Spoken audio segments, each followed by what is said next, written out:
I'm gonna rejoin this meeting.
Good evening, everyone.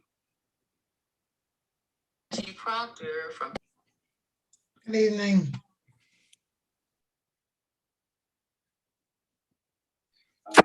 How y'all doing? Okay, how about you? Okay.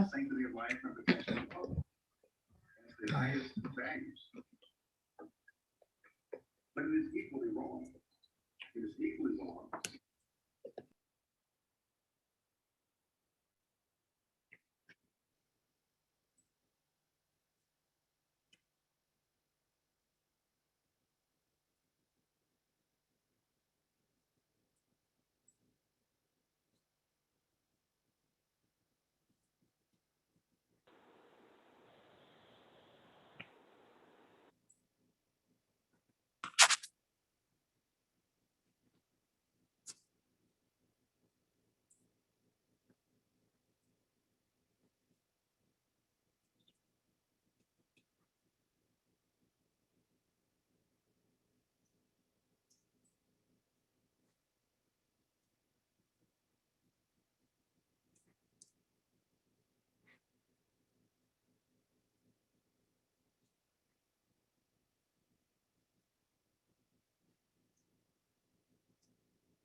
Good evening, everybody.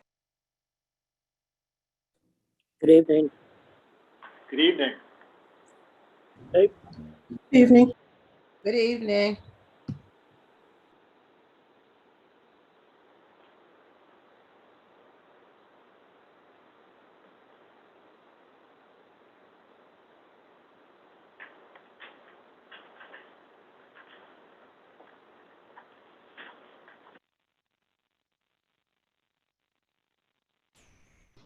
For Office of Economic Development is Director Flynn on?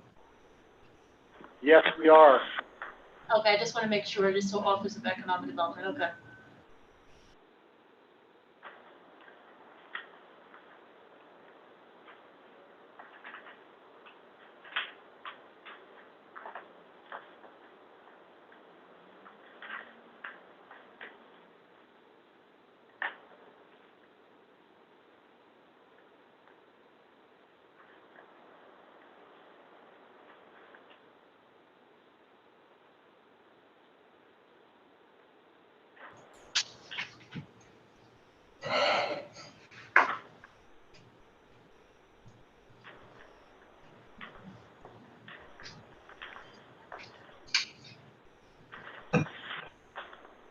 Can everyone hear me? Yes, we can. Yeah. All right. For WITN, everyone ready? Yes, All you right. can begin. Okay. All right. Well, good evening, honorable members of council, Chief of Staff Washington, Chief of Staff Walker, department heads, and members of the public. This evening, there are 2 budget hearings scheduled.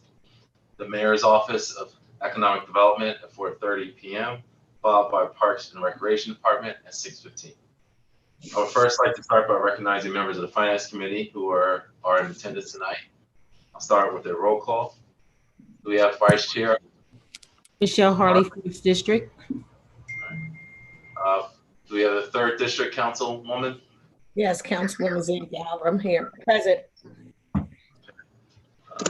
We have our 8th District Council Member. Present. We have at-large Council Member Spadola. Present. At-large Council Member Walsh. Here. And do we have Council President Conga? Here. I also would like to recognize the other council persons in attendance by doing a roll call. Do we have the 1st District Council Member Gray? Present. 2nd District Council Member Darby? 5th District Council Member Fields? Present. 6th District Council Member McCoy? Here. At-large Council Member Cabrera? And at-large Council Member Dixon? Chairman, I do see that Dorothy is on. Okay, all right. The Council Member Cabrera, I do have you as being, thank you. I would also like to recognize the Mayor's Chief of Staff, Ms. Tanny Washington. And we also have with us in attendance tonight, Robert Greco from OMB, as well as Stephanie Mergler from OMB as well. With us from OED, we have Director Jeff Flynn, his Deputy Director, Sean Parks. And with me in this room, I have Ms. Marshall Basnight, and we also have other panelists and members of the public who will be joining us throughout the evening. And on March 18th, Mayor Pursuant presented his proposed budget to council, which shared his vision for the intended planned use of the proposed budgetary funds. Now it is council's time to review the budget, not budget the various departments, give a complete plan for use of how we should use taxpayer funds. Our charter, council must adopt a balanced budget, and it should be a duty of council to do so at least 30 days before the end of the fiscal year, which is July 1st, or which is June 30th. to adopt, and we have to adopt the annual operating budget and the capital budget. Council has shared its priorities with the mayor, which are inclusive of public safety, stabilizing neighborhoods, education, and improving city parks and recreation. COVID-19 pandemic has impacted the world immensely. Nonetheless, the city is thankfully anticipates receiving approximately $55 million in American Rescue Funds. We look forward to collaborating with the administration on a plan of action for how those plans can serve the community.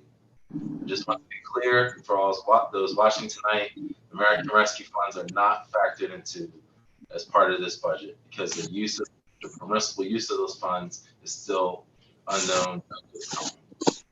Before I turn over to Ms. Mergler for a budget overview summary of the Mayor's Office of Economic Development, we'd like to inform everyone that public comment will be asked at the end of each department's budget hearing, and we look forward to a full participation from the public. Public comment is limited to 3 minutes. If there are any follow-up information or questions that come up during the budget hearings from either members of the council or members of the public, Ms. Marshall Basnight, Strategy Director for the Council, will track and follow up on these requests. I ask that my colleagues have any questions during the proceedings that use the raise hand feature, as we're all used to using. And at this time, Ms. Mergler, I will turn it over to you for the financial overview of the Mayor's Office of Economic Development, fiscal year 22 proposed budget, followed next by overview from Director Flynn, and then there will be a question and answer with council. Ms. Mergler, the floor is yours. Thank you very much. Are we going to, just waiting for the presentation? Perfect. And if you could advance this to the first slide. Perfect. Thanks so much. Good evening, Chairman Johnson, President Congo, and honorable members of council. The Office of Economic Development is requesting a total general fund budget of $1.2 million. This represents a $1.4 million or 55% decrease from FY21. Personal services increased by $136,000 or 29%. This is largely because funding for the vacant Deputy Director of Economic Development position has been added back into the budget after being excluded in FY21 as part of the city's fiscal response to the COVID-19 pandemic. It is therefore expected that this position will be filled in FY22. MS&E increased by a net $35,000 or 22%, largely because of a $35,000 increase to donation community services. These funds will be used to provide outdoor fencing to support Curbside Wilmington, an initiative designed to expand outdoor retail and dining opportunities during the pandemic. Finally, debt service decreased by $1.6 million per the existing debt service schedule. That concludes my presentation, and I'm happy to answer any questions you may have.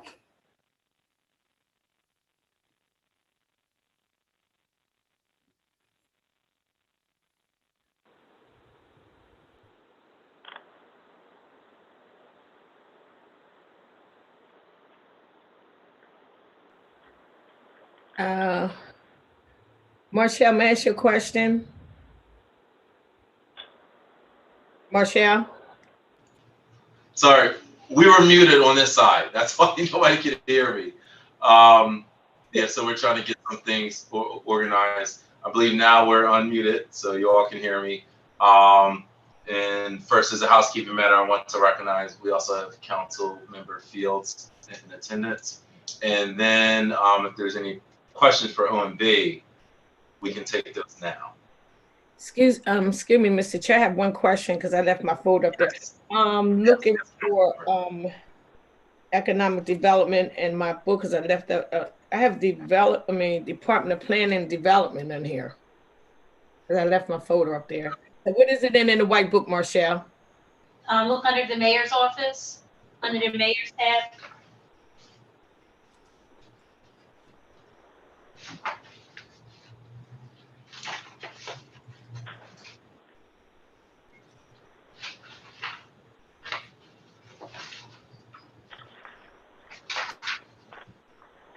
Thank you.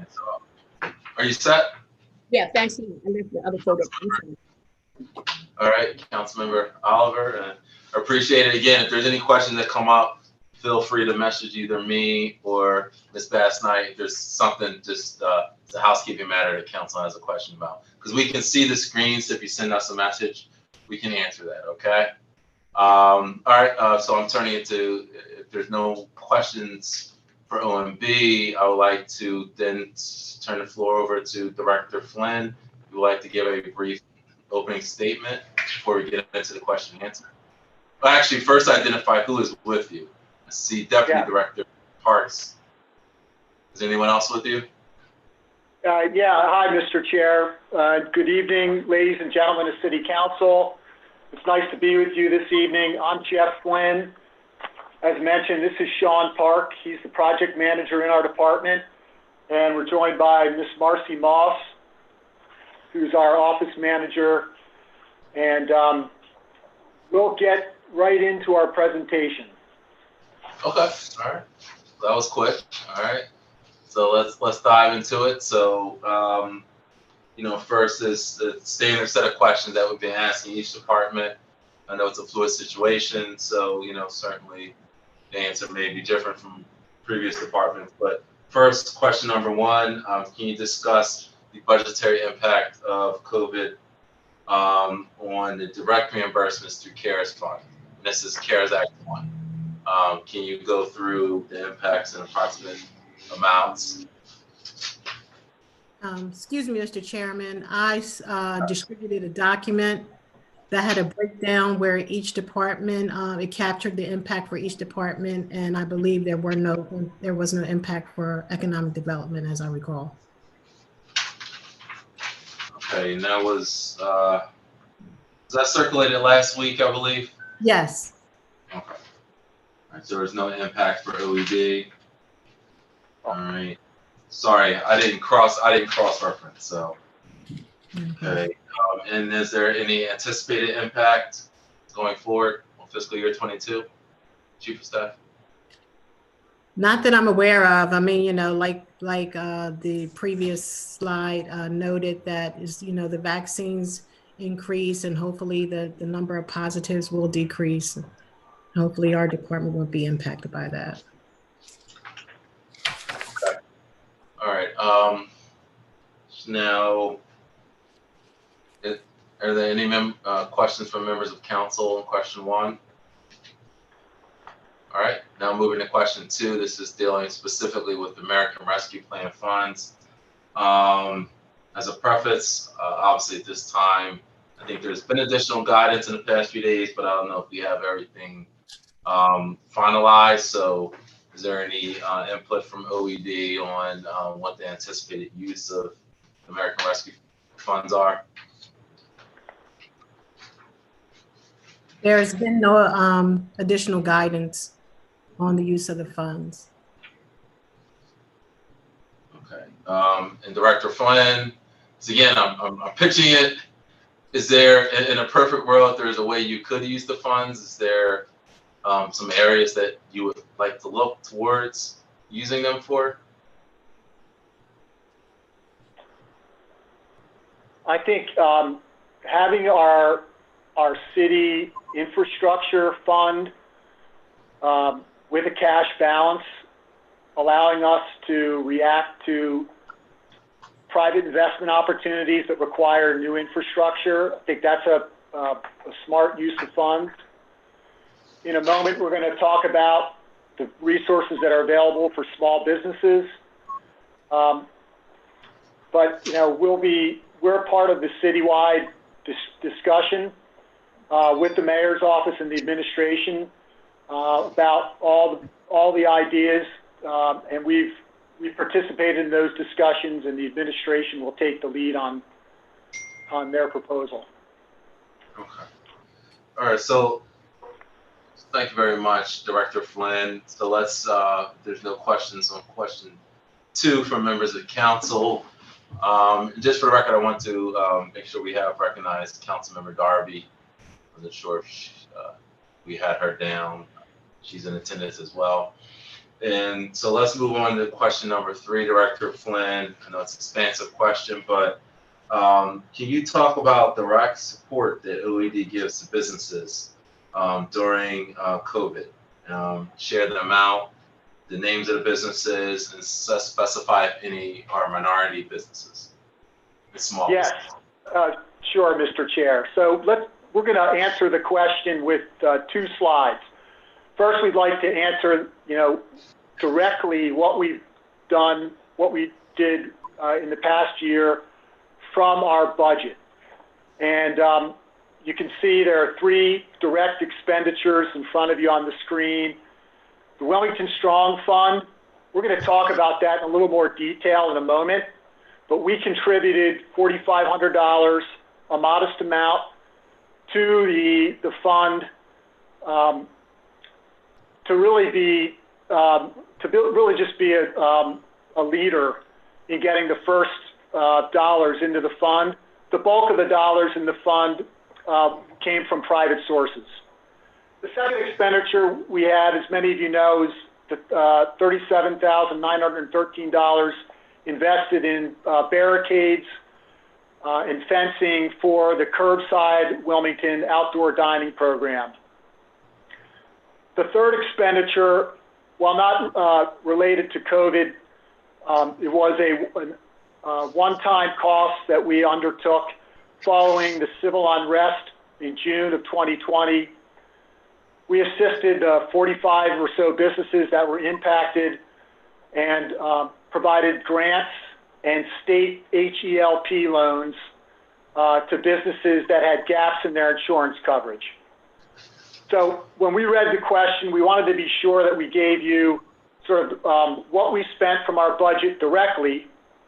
And then we prepared this slide, which gives a sort of a more bigger overview of how the U.S. CARES Act dollars flowed down to Wilmington businesses. So if you just bear with me for a moment, we'll walk you through this slide.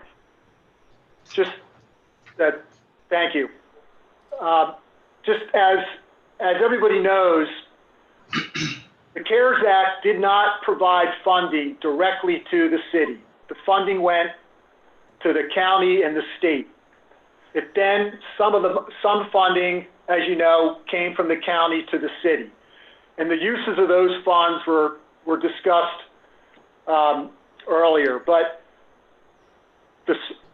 when the CARES Act was passed, the feds decided that they were going to help small businesses in 3 direct areas. They first decided they were going to use the Federal Small Business Administration to provide CARES Act funding to local community development financial institutions, otherwise known as CDFIs.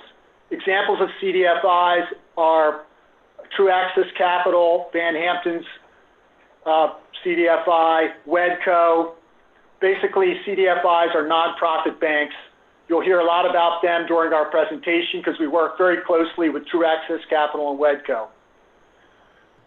The CARES Act also provided money to counties and states. In Delaware, the state used funding to provide COVID relief grants and HELP grants. The third way the Act dispersed funds was through the U.S. Treasury for the PPP loans. So in a moment, I'll walk down to the lower part of this slide because we have all the numbers of businesses, the dollar amounts, and the percent minority. But if you allow me to just continue across the slide, I want to point out that the Wilmington Strong Fund was a unique fund started by a local nonprofit, Westside Grows, with the help of private donations. And the reason that we have an arrow from our OED budget, that arrow represents our $4,500 contribution from our budget last year to the Wilmington Strong Fund. This office, under former small minority business manager Dwayne Sims, was very involved in that fund. We sat on the review committee, and as you can see, that fund gave microloans, and we'll get into the numbers in a moment. Lastly, on the moving left to right on the slide, you can see our office participated with its budget in curbside Wilmington, the outdoor dining that was just mentioned, and then we used the Wilmington UDAG Corporation to do the civil unrest grants. But allow me now to just quickly point out the number. Can I ask a quick follow-up, Director Flynn? Civil unrest grants, this is actually the first time I've heard of them. Who are those? Only through UDAG, or is it only for certain businesses can apply for it, or how did those grants come through? That was an emergency reaction to the businesses that were impacted by the civil unrest. It's not a program. The administration and economic development got together and said, what can we do to help these businesses? In the hours following the civil unrest and the weeks following, we went out and met with every business. We listened to them. We tried to assess their needs.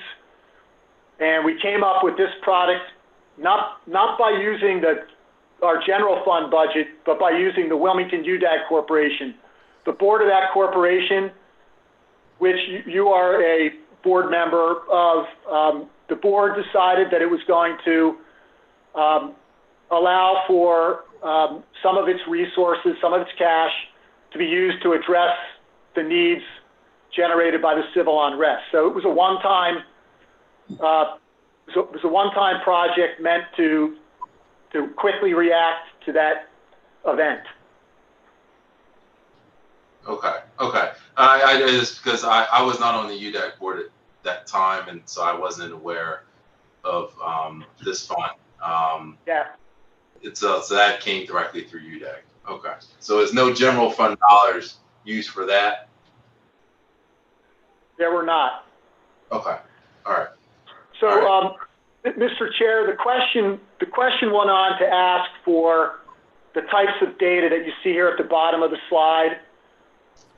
So what you're looking at are all the Wilmington businesses that were impacted by COVID resources. Underneath each of the categories, you see the number sign. That's just the number of businesses, the number of Wilmington businesses, the dollar amount, and then the percent minority-owned business. So obviously the PPP was the largest impact, followed by the Delaware State Relief and HELP grant program. And by way of example, for council members, our office worked closely with the Division of Small Business that administered those 373 grants to the Wilmington businesses. We attended a daily phone call for the first 3 months of the pandemic with all the economic development professionals working up and down the state, the governor's office, members from the SBA. We all got together on the phone every day and talked about what we were hearing from businesses, what was going on, and getting details about the federal resources that would be made available.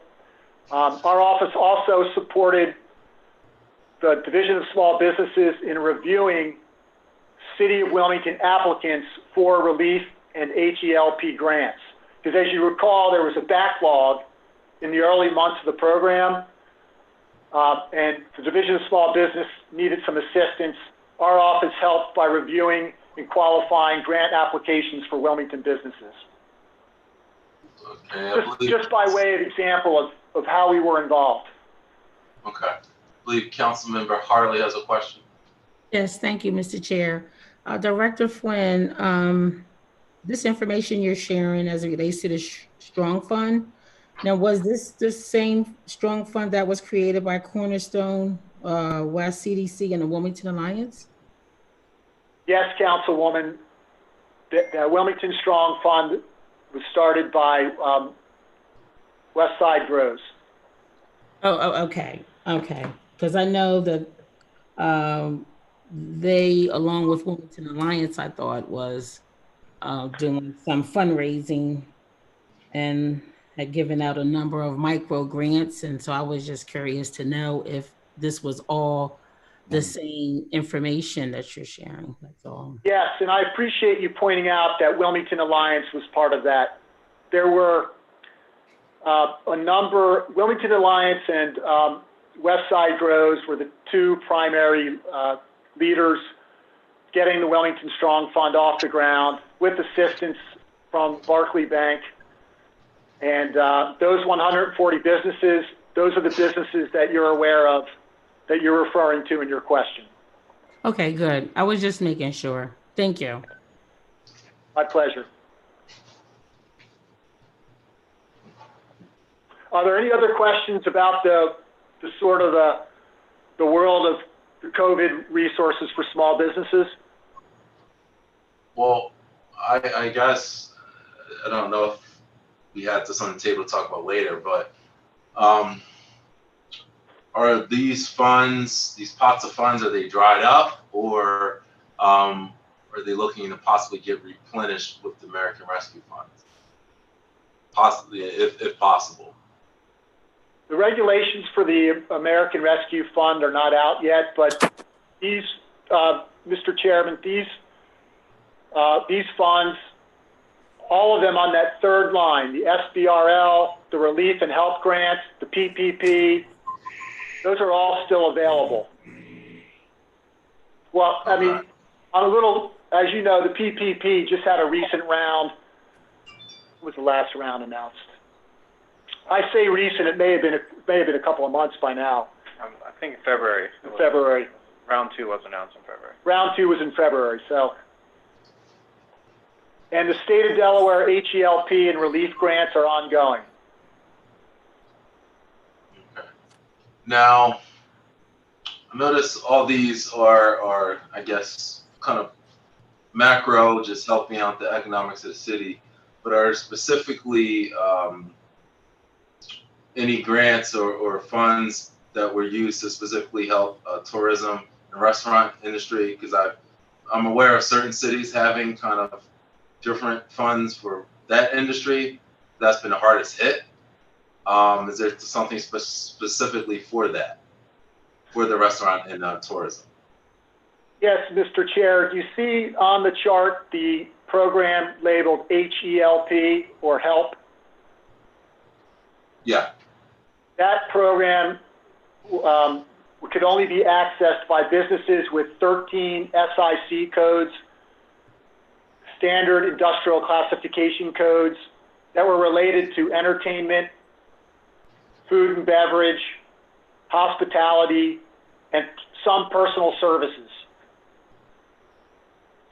So the state had the HELP program set aside just for 13 types of businesses to get immediate response.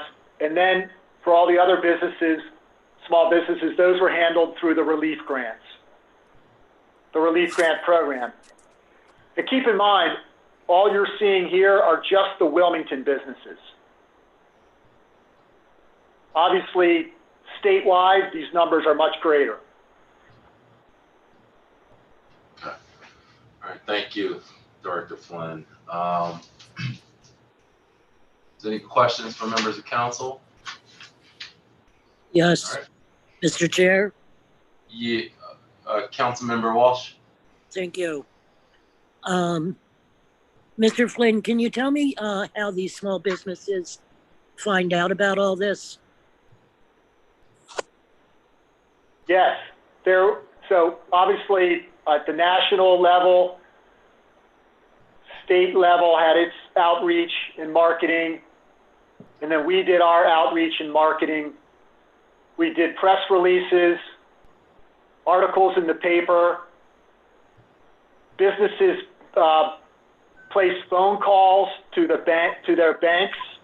Those banks then directed small businesses to any given agency that was administering the funds. The PPP, as you might be aware, was generally administered directly from the U.S. Treasury and advertised to accountants and payroll professionals. Specifically, the city used press releases, a limited amount of advertising, social media, and direct outreach.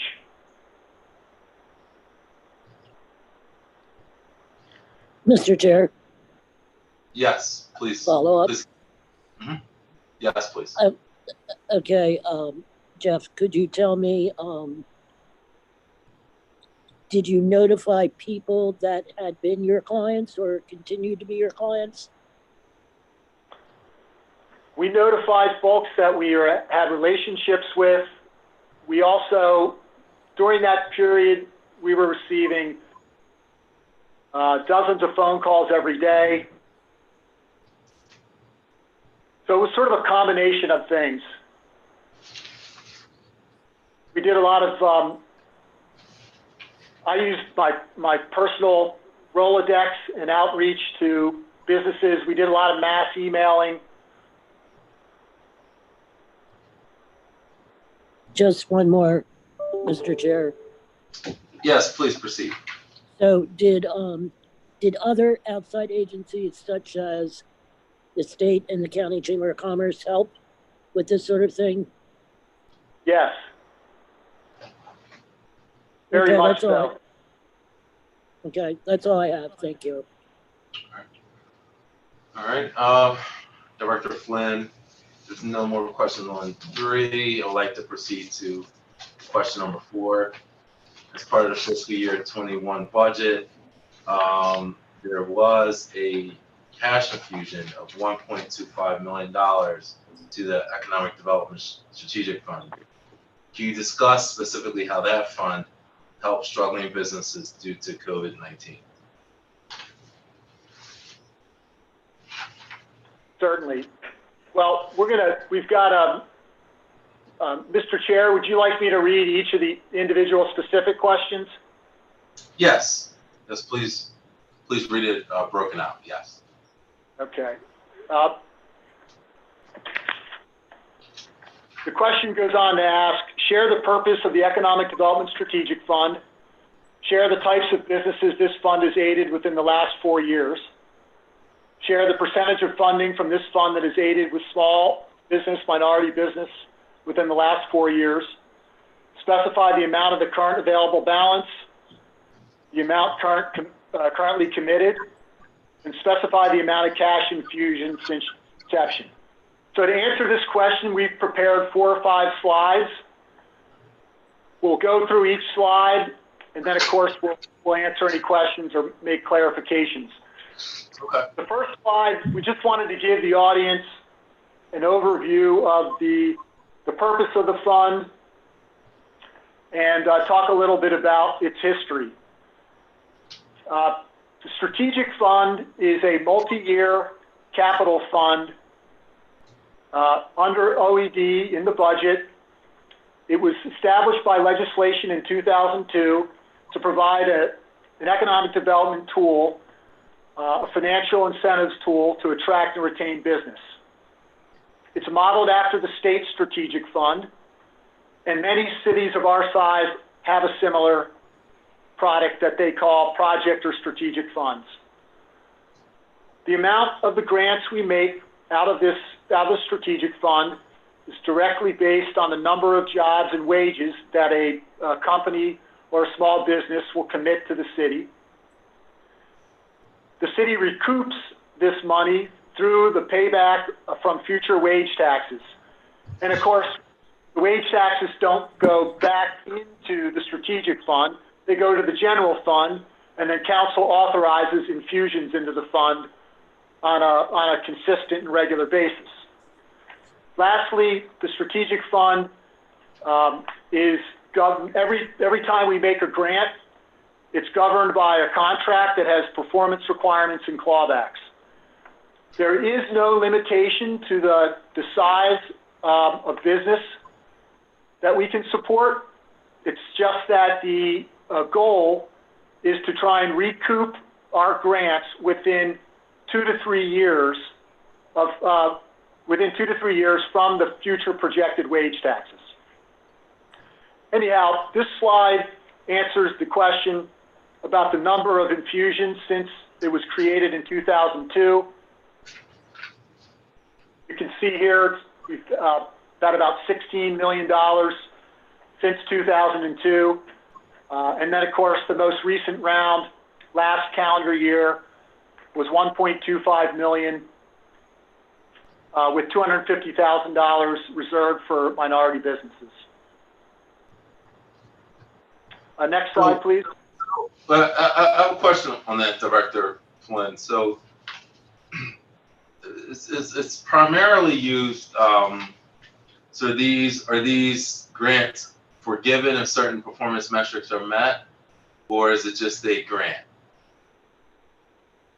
Yeah, let me back up. So we have two capital funds in OED, the strategic fund and then our site acquisition and infrastructure fund, which we're going to talk about that later in the presentation.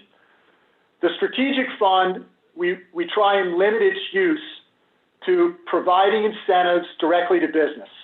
And these are cash incentives that are given to a business after they go through an application and underwriting process and a process of analysis in our office. We determine the amount. We work very closely with the business on the timing. We set it all down in an agreement. And then when the business relocates into the city, a payment is made to the business under a purchase order that is enabled by the contract. The incentive is given as a grant. However, until the business meets its commitments in the document, if there's a default, it is recognized as a loan. So in each of these agreements, there's a provision that says, if this agreement goes into default, then the funding, aforementioned funding, is no longer a grant, but a loan at X% interest. The types of requirements the business has to maintain have to do with the number of jobs, the size of the payroll, and of course, keeping their business in the city.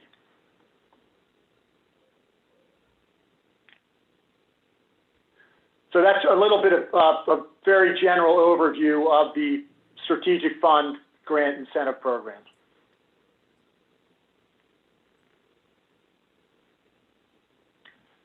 Did I answer your question, Mr. Chair?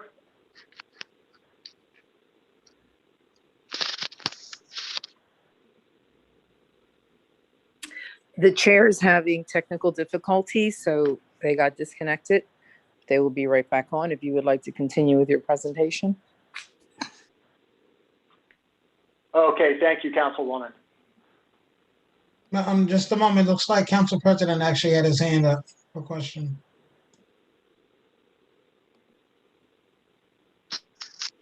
Yes, thank you. So the $225K that was set aside for minority business, how did we come up with that number? That was a council action in 2013. I'm sorry, the 250. The 250 that was set aside, that came from council. Well, it was part of the infusion that council authorized last year, and we put aside $250,000 of that reserved for minority business. That was a discussion with the previous council. How much that was? I'm sorry, Council President, could you repeat your question? 250. Sorry, I just wanted to interject. We got kicked off at the city county building. So I think everyone who's at city count, I don't know what happened, but for some reason we weren't on. So I just wanted to make sure everyone's online who needs to be on. Yeah, we on. There must be something in your building. Yes, Yeah. Council. Do we have WIT? Yeah, but they are. Okay, so they were okay. Yes, it looks like everybody is on that needs to be on.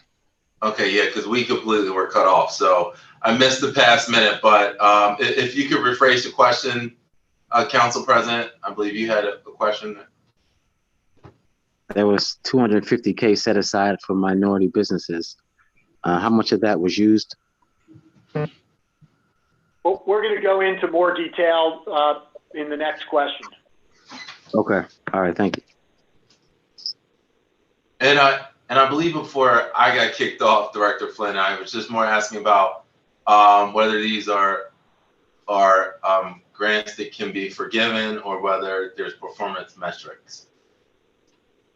Yeah, Mr. Chair, I don't know how much of the explanation you heard. Did you hear any of it? No. Okay, well, I apologize. So I just took a couple of minutes to explain a general overview of how this funding is used and how these grants are made. Specifically, to answer your question, when we give a strategic fund grant to any size business, it goes out under a contractual agreement. Funding is extended as a grant that does not have to be repaid back unless there's a default on the agreement. Examples of how a business would default would be they leave the city, they don't hit their hiring goals, or they don't reach their wage tax or their wage goals. Okay. All right. As a follow-up, just in terms of the strategic fund, is there ever more of a complex incentive package that may involve tax abatements as well to encourage a business to be in the city? So when we offer a package of incentives, we'll extend all the tools that we've determined or negotiated with the business or determined it could be used. A tax abatement, specifically the tax abatement for the City of Wilmington property tax, is a statutory incentive. It's one of our tools. It's not related to the strategic fund. The strategic fund is specifically targeted to giving cash incentives to businesses that create or retain jobs in the City of Wilmington for various sizes of businesses. A property tax abatement is eligible to a property owner that makes an improvement on a property, and as a result of that improvement, their assessed value increases. That's a great incentive tool that we use regularly. It's handled under a different section of city code. This question was about the strategic fund.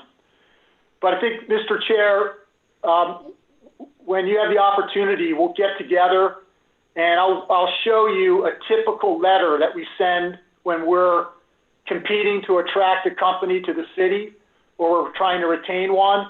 In the letter, we talk about our strategic grant, the head tax abatement, if that's relevant, and a property tax abatement, if that's relevant. Every situation is different, and we bring the tools that are appropriate to each situation and make that a part of the offer. All right, Councilmember Spadola. Thank you. Good evening, Director Flynn. Good evening. With these on this slide here, I realize there are grants, but any idea as to the return on investment that we'll be getting into that in a moment. Okay. It's about 4 wage tax dollars to every dollar. But great question, and we'll be there in a moment. Okay. All right. Councilmember McCoy. Thank you, Chair. You know what? I'm believing I may need to wait to the next slide because my question may be answered in that one as well. All right. So I'm gonna hold off to the next slide. Thank you. All right, no problem. So if we can go to the next slide, I believe that's the total balance in there. Yeah, next slide, please. So as I mentioned at the beginning of the question, there are 5 parts to the question, and we're answering questions letter D and E. The fund balance at the moment, you can see $1,588,000. The next line called future contractual commitments, of which there are currently 4, totaling $393,745,000. Let me just take a moment to explain what this line means. When we enter into an incentive agreement, the company in the city or the business in the city will come up with a schedule to disperse the funding. We try our best not to give all the funding in the first draw, unless it's a small business, you know, a business like Camor's or some of our larger corporate projects. We try to distribute the payments over time, okay? So we have to account for the commitments we've made in previous agreements but haven't yet paid out. That's what that line is. So if you looked up our fund balance on the city's financial enterprise system, you'd see approximately $1.6 million.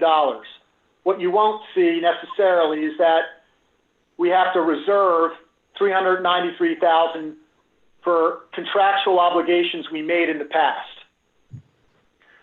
The next line is the subtotal. That's $1,194,000. The line titled pipeline, $425,000. Those are 2 companies that we have not yet signed a legal agreement with, but that is imminent. So to properly account for that, we put that into a category in our internal accounting called pipeline. That's $425,000. By taking this sort of accounting approach, we're able to internally budget and make sure that we don't make an incentive commitment to somebody that we can't afford. So the total funds available are $769,000. That's after, again, subtracting the commitments and subtracting the commitments we are about to make, called pipeline. Out of the $769,584,000, $250,000 of that is reserved for minority business.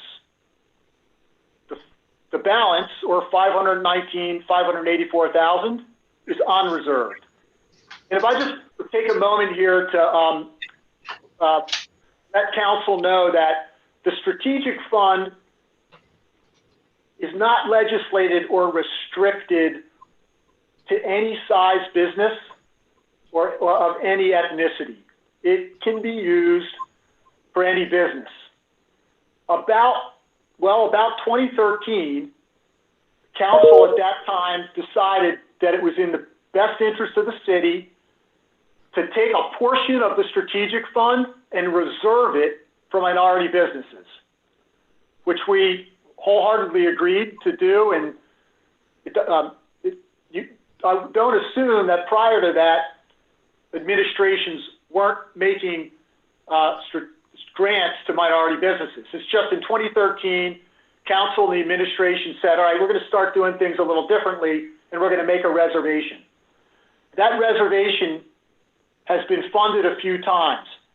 If we were to spend that down, it doesn't mean we can't give a grant to a smaller minority business. We would just simply use the unreserved portion. But it's good practice and good policy to have the reservation. And in the next question, we're going to talk in detail about that reservation, what we've done with it, and the results. Okay, Director Flamby, Councilmember Oliver has her hand up for the question. Thank you, Mr. Chair. Could you go back to this slide? I had a question. Oh, no, I see it. It's on this slide. Yep, go back. I see Jesse and James. You know, I'm great extra about it. I'll wait till I see it on up there. Yep. Okay. This slide is meant to answer letter C. Share the percentage of funding from the strategic fund that is aided with small business, minority business, et cetera, within the last 4 years. So, council members, Mr. Chairman, what we did is we looked back in our spreadsheet for all the businesses that we've assisted from the strategic fund. We segmented the last 4 years. And then to answer this question, we looked at the number of businesses that are small and minority, and we created these percentages to answer the question. 78% of the businesses assisted since 2018 are small and or minority. It represents 27% of the funding spent in that time. Not 20% of the total funding, 20% of the funding spent for those businesses. The second bullet point, we further segmented out minority businesses, because not all small businesses are minority owned, right? So that's 37% with 11.5% of the total funding. Now keep in mind, the size of the grant is based on wage taxes. So obviously, if you get a company such as Chemours that decided to stay in the city with an $80 million payroll and 700 jobs, the size of that grant is going to be big. It's only one grant, but it's big. So that's just a way to sort of help you understand the context for some of these percentages. We spent $417,724 strategic fund dollars on minority businesses in this time period. You can see the examples here below. So you can see how that amount is greater than the reserve. That speaks to the point I was trying to articulate a moment ago. Lastly, on this slide, you'll see the gray box. These are small businesses that were assisted from the strategic fund during this time frame that are not minority owned. Director Flynn, I believe Vice Chair Harley has a question. Yes, thank you, Mr. Chair. Director Flynn, first I want to say that these are some definitely good businesses, minority businesses that the city has helped. I see a few where I had had conversations with some of these business owners, and I am happy to see them on your list. However, the example that you gave regarding Chemours, based on the wage tax versus the number of employees. So that means that a lot of these businesses here that we are looking at on this chart, they more than likely got a very, very, very small minimum amount, because I would think that the majority of these businesses have 2 to 6 employees, which, if you figure 2 to 6 employees, you're not getting that much wage taxes. So I guess my question to you is that the only measurement or requirement or benchmark that you use? No, it's not, Councilwoman Harley, and that's a very astute question, and I'm grateful that you asked. So obviously, when we're analyzing a business that may only have 2 to 3 employees and a very small amount of wage taxes paid, it would not be in anyone's best interest to provide a grant amount that is only worth 2 to 3 years of wage taxes, right? Right. So with our small minority businesses, we do not hold to that 2 to 3 year payback period. We'll go as high as 5 to 10 years. But more importantly, what we do is we have a conversation with the business, working with the business's accountant, the business owner, and maybe somebody from Van Hampton's True Access Capital, and we determine what the business need is. Mm-hmm.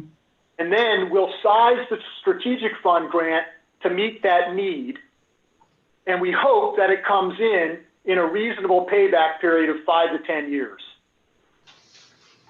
So, that's great. Yeah, that's the answer, and thank you for asking. Okay, you're welcome. Thank you. Councilmember Oliver, you're next. Good. Thank you, Mr. Chair. I was wondering, what is WT Partners Real Estate? You said that's a minority business. Who is that? Well, it okay, Mr. Chair, to answer Councilwoman's question if we go to the next slide? Because I think I have a picture of it. Well, let's come back to that. I have another question on this side. So small business over in the gray, you have Eastside Community Builders. Who is that? If that you said that's not a minority business, who is that? I have to look that up and get back to you. In the gray, the Eastside Community Builders? I have to look that up, the principal's name, and get back to you. Okay. I don't have the owner's name on the top of my head. Okay, I'm very interested to see who that is, since it's if it's not a minority contract or small business on the east side, it says east side. Okay. Another question, I guess, I wanted to mention that produce spot. I guess you would, that's something new. So you haven't reached out to her as of yet to have a conversation with her, because I don't see her name on here. I guess she wouldn't be on here because she just started. Well, no, I met with the sisters 3 months ago. We've been working very closely with them. They did not ask for or want a strategic fund grant. Okay, we'll talk offline with about that, because that's not what she told me, but I'll wait till the next slide. Okay. Thank you very much, Councilmember. I believe Councilmember McCoy. Thank you, Chair. Mr. Flynn, you did actually answer one of my questions. I'm glad that I waited. And it was basically about the time frame of the grant, like that average allotted time, and realizing that the smaller businesses may need a little bit more time in order to accomplish that return. So that actually does make me feel a little better. But when we speak about the smaller businesses who may have been affected by other means, like we're not even going to talk about COVID, other issues. I'm looking at Bull Bay Cuisine. You know, like what happens with those type of businesses where some tragedy or something has happened where we've gone from grants to is it now a loan, and who will be responsible? I just want to get clarity on that type of situation. Yeah, Councilwoman, we did not pursue recouping that grant. Okay. Okay, even though you didn't pursue, even though you did not pursue recouping that grant, I'm glad for the family. But when we have those types of incidences, how do we actually deal with the grant versus the loan? Because you stated that if you default on the grant, then it would turn to a loan. So are there any instances that there will be a default besides we've grown so big we had to leave the city? But have there been any instances where we've had to where it went from being a grant to a loan because of a default, and how do we work with the company? So if in the course of my career, we've done 65 or so strategic fund grants. We've had only 2 or 3 defaults. In those cases, they're larger businesses. One was purchased by a private equity company, moved out of the city. We negotiated settlement and had a portion of the grant returned. Another one just went out of business, declared bankruptcy.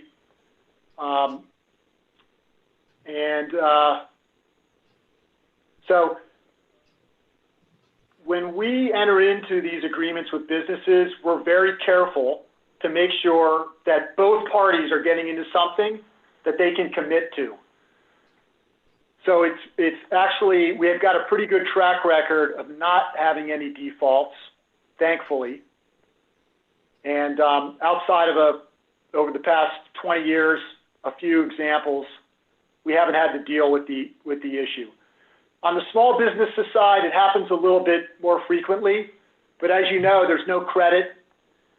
We know that when we're working with a small business that it's a different situation than working with a medium or large size business, and that there may not be any assets to recoup afterwards. So we go into these agreements knowing that full well and prepared for the outcome. All right. Thank you, Director Flynn. Chair, can I just ask one more question? Yes, please. Okay, just wanted to know that moving forward now, we're going into the next fiscal year. Do you anticipate having any issue with any of the small businesses that you've actually granted, that you've made grants to? I know with with the difficulties that they've gone through because of COVID.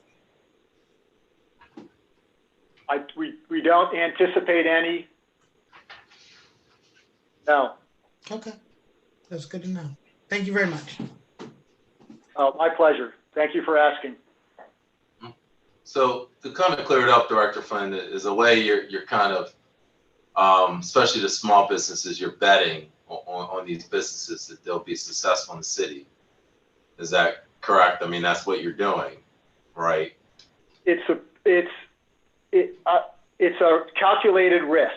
So when we work with a small business, we use our partners. Later on in the presentation, we're going to show you a slide of all the partners we work with, but the Small Business Development Center, many of you know Danita Thomas used to work here in the office. She was our small minority business development manager. We work with consultants from the Small Business Development Center.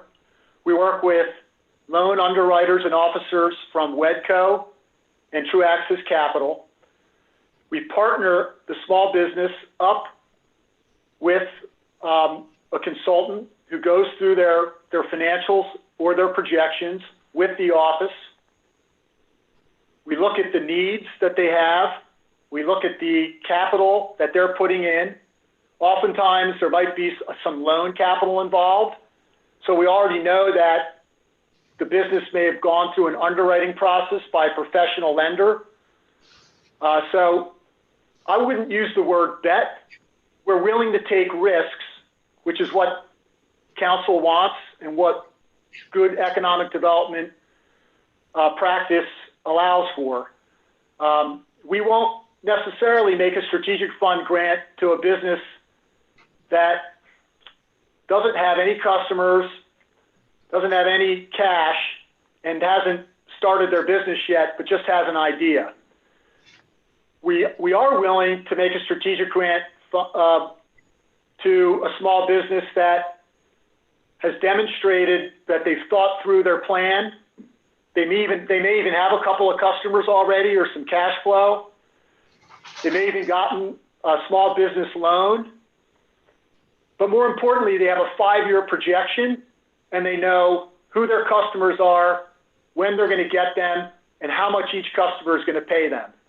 Those are businesses that, and I hope that City Council would agree, those are the types of small businesses in Wilmington that we want to support. Got it. Thank you very much, Director Flynn. Vice Chair Harley. Thank you, Mr. Chair. Thanks for that information. One question that I have is for you to confirm. So if a business wanted to request CARES Act money last year, they had to be in business by a particular time for them to have received or requested any funding. Like, for example, if I started a business in January of 2020, would I have been able to qualify? Or February? Since the pandemic did not officially start until March. That's the question. So, yeah, Councilwoman, good question. The answer to your question is it's not based on necessarily when you were in business. Well, let me back up and say all the products we showed you in the previous slides, they all have sort of different regulations. But generally speaking, the PPP, the relief, and the HELP products, you all had to demonstrate that you had revenues from the past 12 months and that you had a drop in revenue of certain percentage when the pandemic hit. I am very much generalizing in the interest of trying to get your question answered without going into the specifics of each product. But just It's a great question, and it's less about the month you started and more about sort of where you were in the previous months prior. Yes, I really appreciate that because that gives me more clarity in terms of, you looked at the trend and how the businesses had to really show evidence that it's truly, I guess, due to COVID as to them really needing those funds based on the 12-month history. So the history had a lot to do with it, and that makes sense. And the main reason why I asked that question, Director Flynn, is because I wanted to make sure that some of the businesses that started maybe like in 2020, if they would have any concerns with getting some of the money that we're anticipating getting soon. So that's why I wanted to know that question, because I do know an African-American or minority business that started early in 2020. And I know they're anticipating getting some of the funds this round. And my last question is, do we, as the city, do you help businesses that are requesting funding for the CARES Act? That's my last question. Can they call your office? Yes, they can. And so if you recall back to the very complicated chart in the previous question with all the different verticals on them. Yes. The answer is to you, Councilwoman, and for anybody watching and all city council members, any Wilmington business that needs help navigating, they can call us. Just because we don't have the funding in the city OED budget, which it's likely we don't, we can direct them to the right person, either at the state or the SBA or to True Access Capital. We can point them in the right direction on how to talk to someone and figure out which product they're eligible for and what would be the best fit. Awesome. Thank you so much, because I get a lot of questions about that and you answer my questions. So thank you. Oh, yes.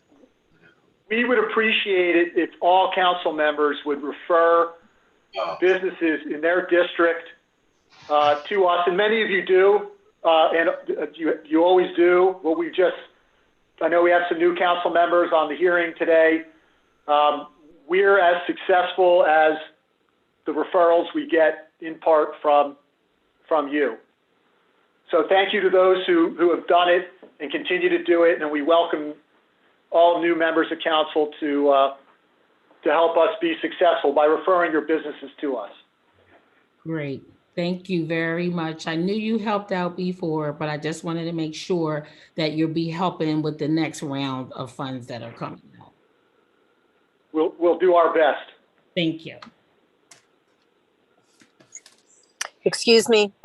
The chair has asked if we could please just pause for a moment because the power went out again with the internet at the city council office, and he is not able to get on. And instead of repeating, if we could just take a short break until the chair gets back on, please. Maria, may I ask the question to Mr. Flynn? I don't need the chair for this question. I'm just following up on something. Oh, sure. Thanks, and I appreciate that. Thank you. Maria, okay. Mr. Jeff, Director Jeff Flynn. Yes. I just want to follow up on the produce spot, just for clarity. I just hung up for Ms. Davis. They have been there since November. And she just stated to me that they're very frustrated. She will be sending a letter. Y'all sent her over to Capital One. She spoke to Rob at Capital One. They had already gave Rob their business plan because they had everything all wrote out, and they had someone that would have been working with them. And they've been giving him a hard time that she's just discouraged, and she was just crying the other day. Then she talked to about her business assessment, and she talked to, I guess, True Assets, and she said it seems like nobody wants to work. Nobody's working with them. They just keep referring them to people, and they already have a plan. So I'm wondering if you can at some point this week, get somebody to follow up with her and sit down, because she's very discouraged. As a matter of fact, I just hung up from her. She said she's going to write a letter talking about how disappointed she is with individuals not following up with her. They've been here since November, the referral. She said the whole thing has just been a mess, and they're spending money out of their pockets. I just wanted to relay that to you. Councilwoman Oliver, we might be talking about different businesses. The produce spot just opened up 2 weeks ago. No, Which business are you referring to? I'm talking about the produce spot. That was the opening, but they've been there since November trying to get some help from the mayor's office. And from the city of Wilmington, because I've seen the emails in the numbers that they've been leaving.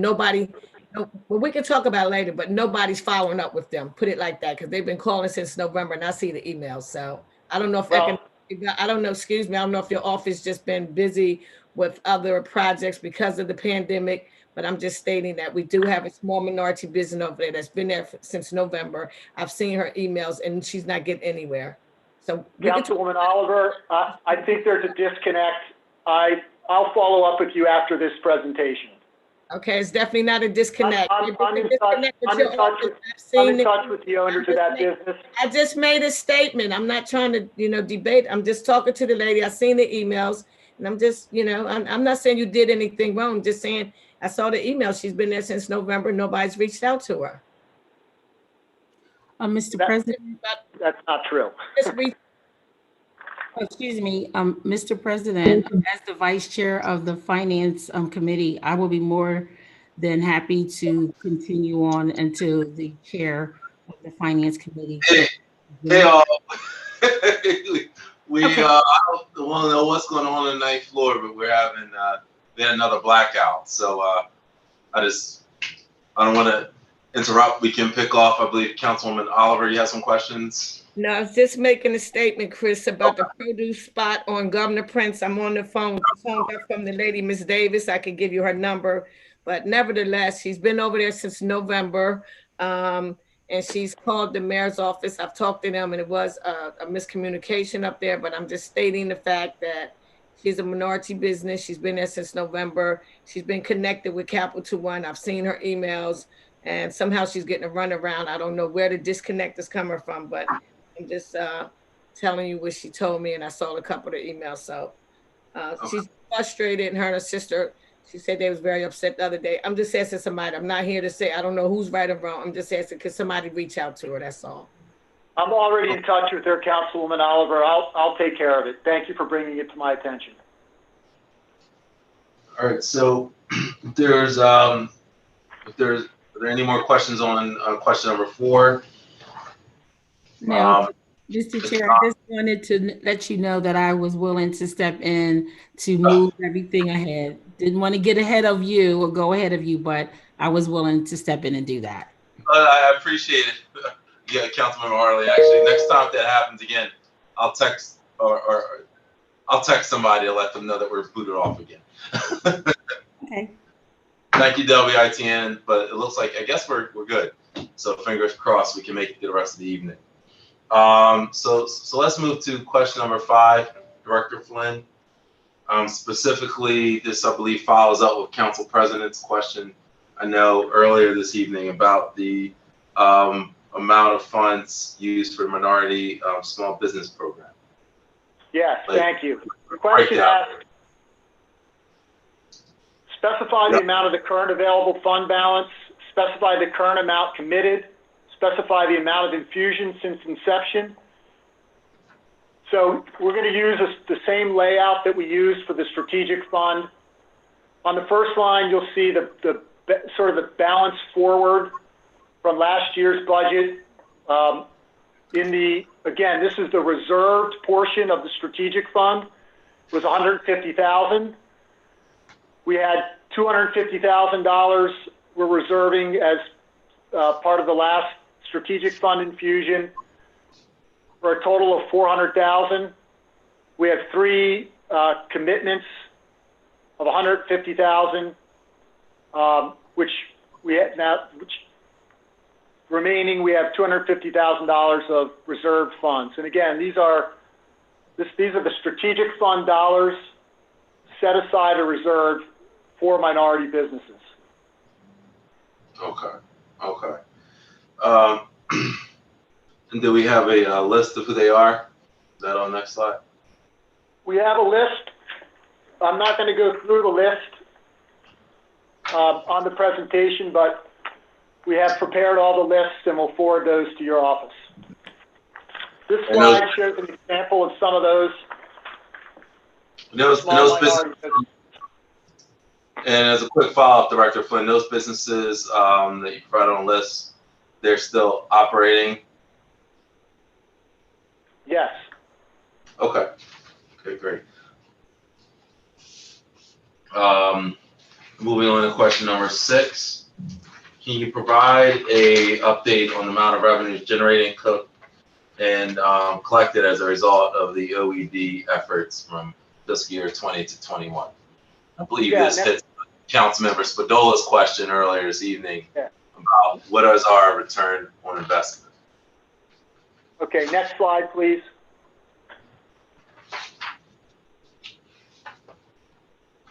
Okay, here you see the amount of wage taxes collected from the businesses in the strategic fund program. Last calendar year, we collected 10 million. From the start of the program, you can see 107 million for a total of 117 million over the course of the program.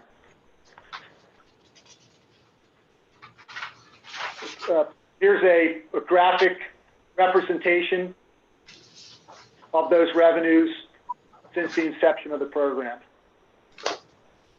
So it seems like may sound like a silly question, Director Flynn, but it seems like it's exponentially increasing, which I guess is a good thing. So is this a pitch to council that you need more strategic fund investment to, possibly increase our wage taxes? You could always use more money in the strategic fund. We were grateful for the 1.25 million we received last year. As you saw in the earlier slide, we have about $750,000 remaining.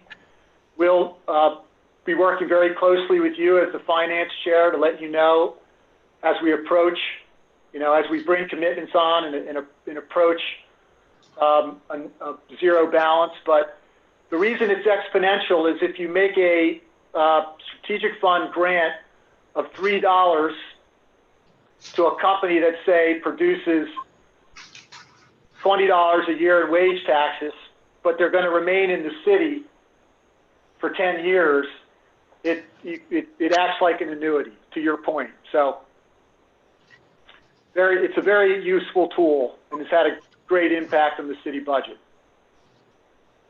Okay. All right. Director Flynn, I believe Council President has a question. Yes, thank you, Mr. Chair. I have connection issues. Going back to question 5. Can you go back a slide, please? Previous slide? Yes. Okay.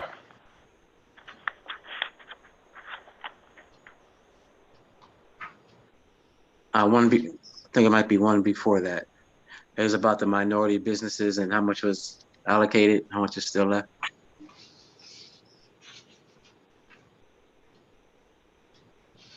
Okay.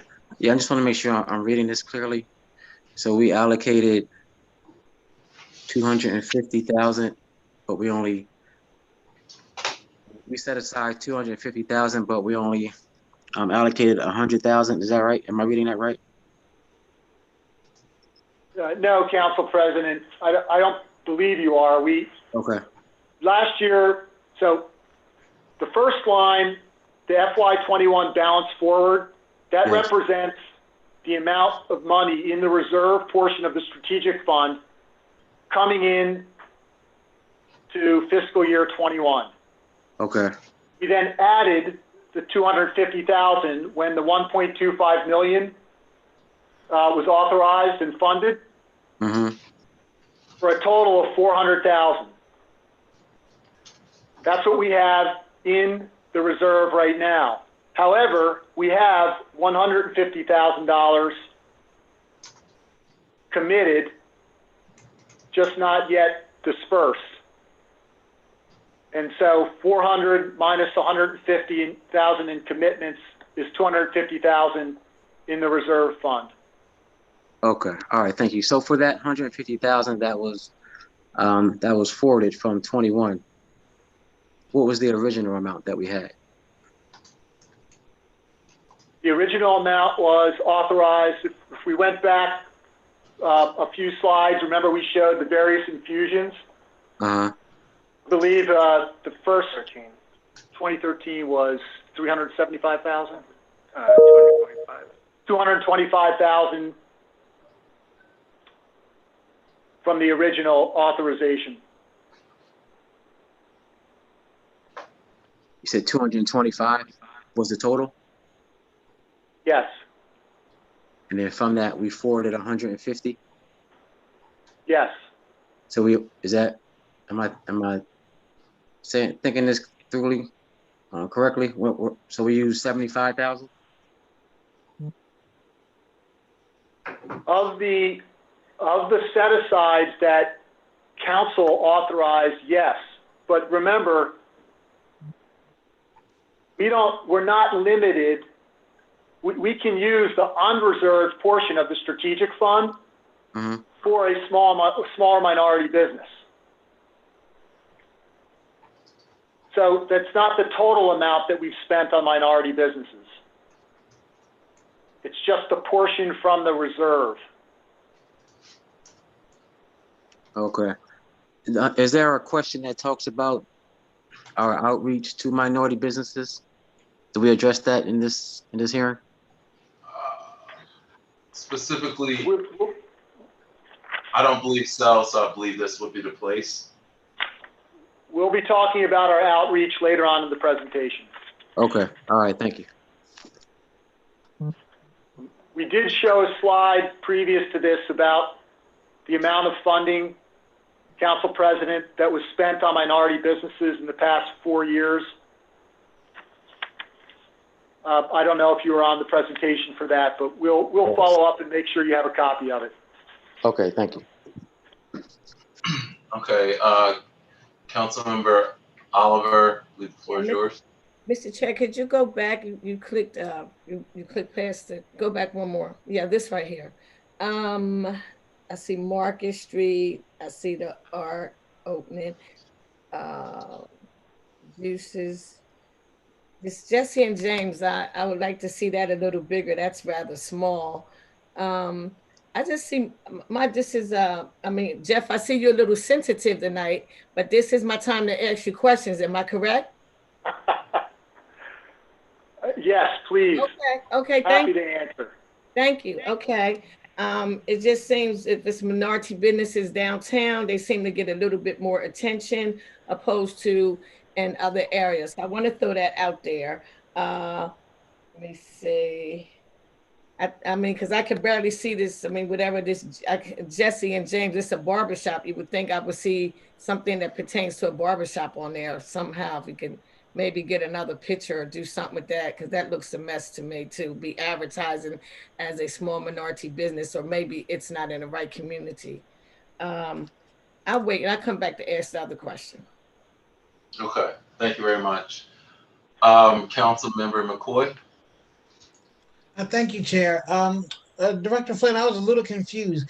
You made the statement about the funds, I guess, that are allocated for small minority businesses.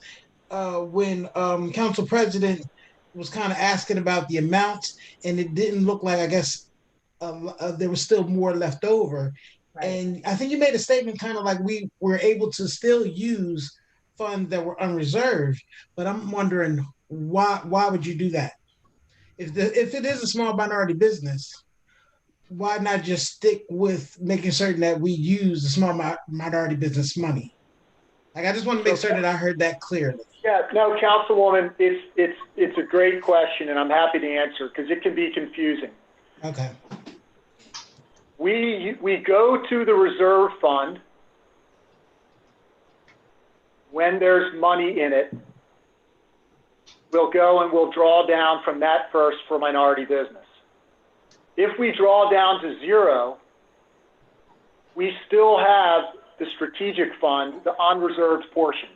So for years and years and years, we did not have a separate minority business fund. We just had one fund called the strategic fund. We used it for all businesses, minority, non-minority, big and small. Over time, previous council and administrations decided to have an earmark or a reservation within the fund. But it didn't mean that we couldn't help a small minority business if there was nothing in that reserve. So from 2013 forward, when we come to council and ask for an infusion into the strategic fund, we proactively set aside a portion of that for small minority business. It's just that if you were to go back and look at the slide for the number of infusions we've had over time, you can see our last big infusion was in 2009. It was before we created the set aside. Right. So it can be misleading in that you might say, oh, we've only set aside, $225,000 in 2013 and $250,000 in 2019. That was because those were part of larger infusions into the strategic fund. It doesn't mean that if we don't have that reserve, that we can't help a business using our unreserved dollars. But we always will hit the reserved line first. Okay. I just asked that question because I just wanted to make certain that the logic was a little off for me. But thank you for answering the question. And I have a follow-up question, Director Flynn. As you go forward, is there a strategic planning office to actually go after different minority businesses? Because I look at the industries in which those minority businesses are, they're mostly in one kind of industry, either personal services or food, or entertainment and tourism. Is there maybe a strategic plan to actually attract other firms, such as accounting firms or other industries that are, I'm going to be honest, a little bit higher wage industries, but they're minority owned?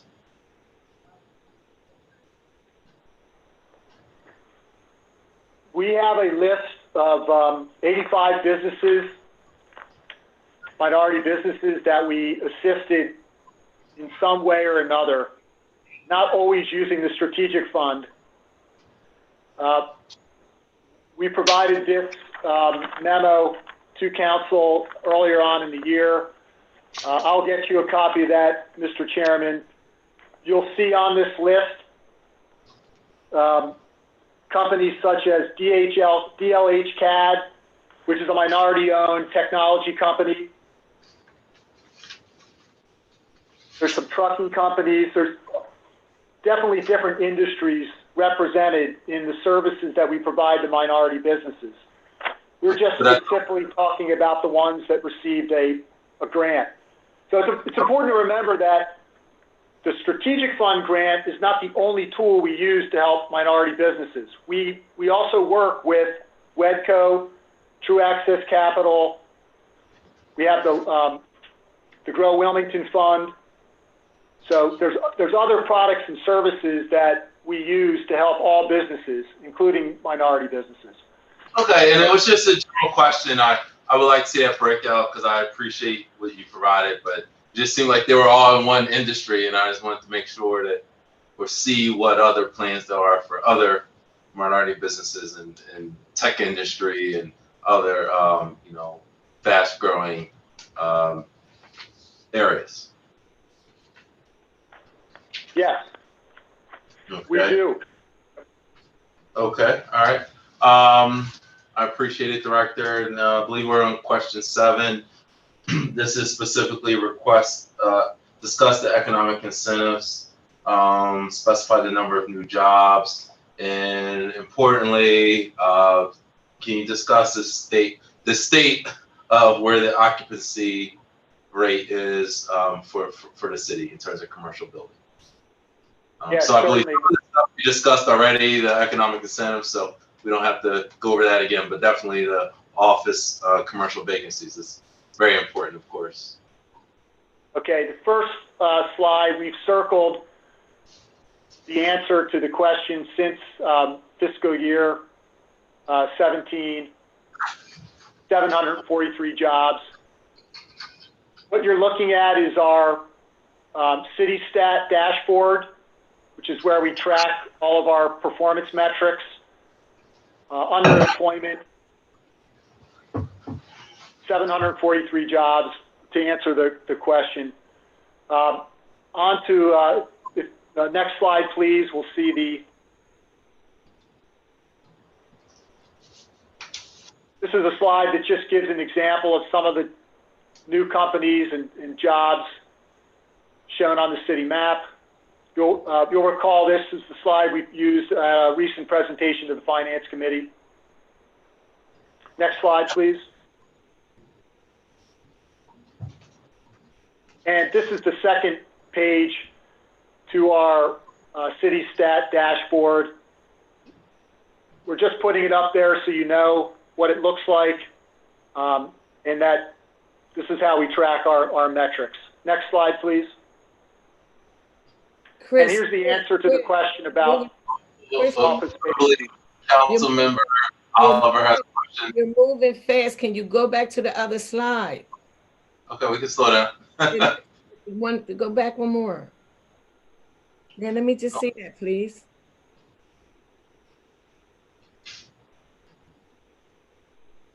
And all council members will have a copy of the PowerPoint. It's actually in the cloud. So if you go to the cloud, it's. Hey, Chris, I understand that, but this is the budget. Is this the time for me to ask a question or not? Yes, Phil. Okay. Well, I'm just trying to. I mean, we only get one shot at this. I would just like to slow down a little bit. I'm just trying to see what's going on. You seem like you're just moving kind of fast and everybody's agitated. I'm like, is this the budget or is this a regular committee meeting? I just want to see something. I'm looking at the challenge program with the furniture. I'm looking at that. Is that 10 jobs? That's in the 3rd district. Can I ask a question tonight? Whew. Yes, the floor is yours. Okay. The challenge program. So this is just showing the jobs for what 2000, the current jobs for 2007, 2000. What is the jobs? What's this for? How long? I just see 10 jobs. The challenge program. When did this start, or is it just for the last year up until this year? This slide is just an example of some of the businesses that have located or committed to the city this year. It's not a comprehensive list. Okay. The challenge program is actually, they're building that facility right now, Councilwoman Oliver. So, right, I've been back there. That's why I was trying to see what was going on. Okay, in Eastern Highway, there's 17 jobs this year. Okay. Okay, Chris, you can continue. I just didn't see it. Thank you. Okay, Director Flynn, if you want to. Sure, thank you. Next slide. The second part of the question asked about the commercial vacancy rate in the city of Wilmington. And in the city of Wilmington, we have 7 million square feet of commercial office space. Approximately 1.8 million is vacant. The question specifically asked about the vacancy rate change during COVID. And this from the first quarter to the 4th quarter. You can see there wasn't very little change.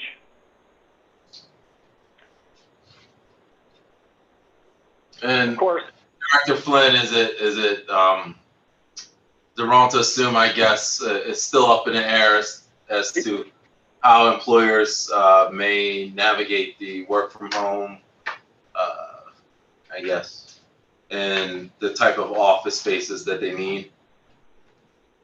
Yes, yeah, that's the case. So we're expecting that this this might change as companies make decisions on how they want to bring the workforce back and what they renegotiate with landlords, and there's obviously going to be a delay. So this will change over time. Okay, very good. Moving to question number 8, can you discuss the financial support and resources specifically for disadvantaged business enterprise, DBEs? All In right. the plan for marketing DBEs, I believe Council President had a question about that earlier this evening. Yeah. I'm going to turn the floor over to Mr. Park, and he'll answer the question. All right. Thank you, Mr. Chair, and thank you, Director Flynn, for the opportunity to present. My name is Sean Park. I'm a project manager for the Office of Economic Development. And looking at this slide, I just want to make the distinction up front, the difference between the DBE program, which is the Disadvantaged Business Enterprise, and the Minority Business Development Program. The Minority Business Development Program is run out of our shop, the Office of Economic Development, for the business development and physical development projects that our office gets involved with. The DBE program is a more citywide initiative specific to the city bids, city contracts, and ensuring that there is diverse participation in the city spend.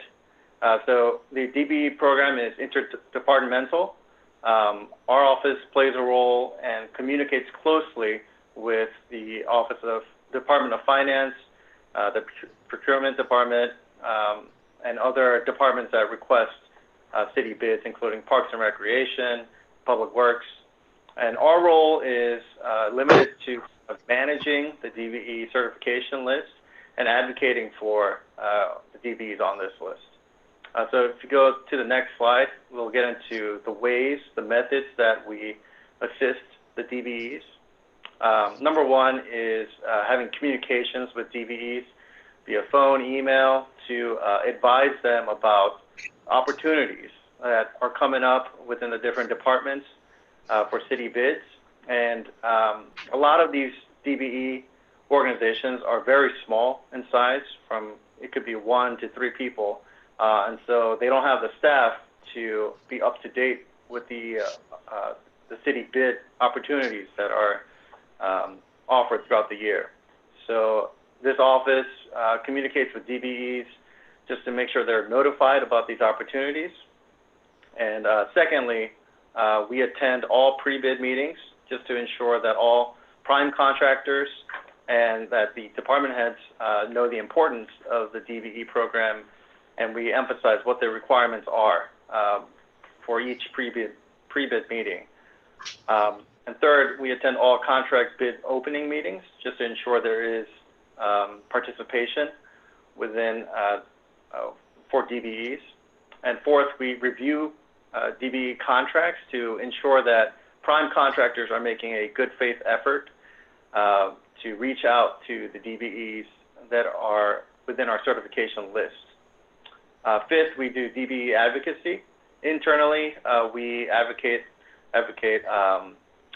amongst city departments and disperse the spreadsheet of certified DBEs. And externally, we try to recruit additional DBEs to join our city's program. And lastly, we aim to have 100% retention rate of DBEs in our certification, which lasts a period of 2 years. Next slide, please. And Jeff, do you want to talk about the marketing aspect? Sure. So as marketing and outreach, the Diverse Business Exchange is a brand that the office started a couple of years ago. As soon as we get back into being able to meet, we're going to relaunch this brand. In a moment, we're going to talk about the position. We're in the process of filling the small minority business development manager. And the Diverse Business Exchange is a brand that holds events and brings together minority businesses in a meeting setting at a local restaurant or gathering spot. It allows minority business the chance to exchange, mingle. This is a brand that was started in 2014, and we held events for the first 3 years. When Mr. Sims took the position, we stepped back and we were getting ready to relaunch this, and then the pandemic came. But this is something that we're looking forward to getting back out there and doing. The second bullet point is our Small Business Success Series business plan writing course. Many of you on council know that for the past 10 years, we hold 2 classes a year with approximately 25 small city entrepreneurs. We hire a consultant who teaches a class that meets every Wednesday for 8 weeks and helps entrepreneurs learn how to write a business plan.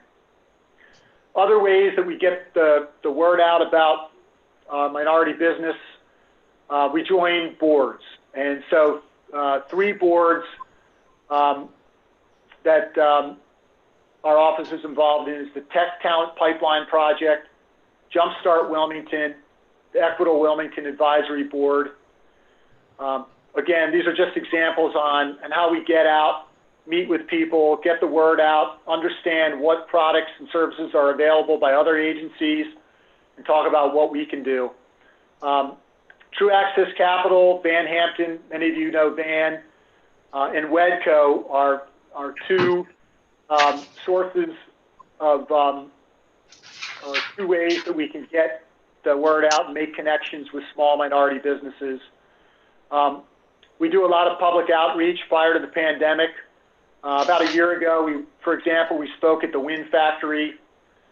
We also speak at chambers and other business gatherings, civic groups, NPCs. And then lastly, we get a lot of input and referrals from district council people.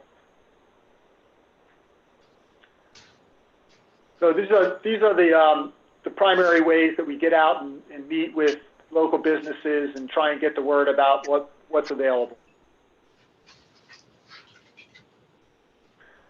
I have a question, Director Flynn. It's kind of it's a bigger question that I believe we're going to have to probably break out into a committee meeting.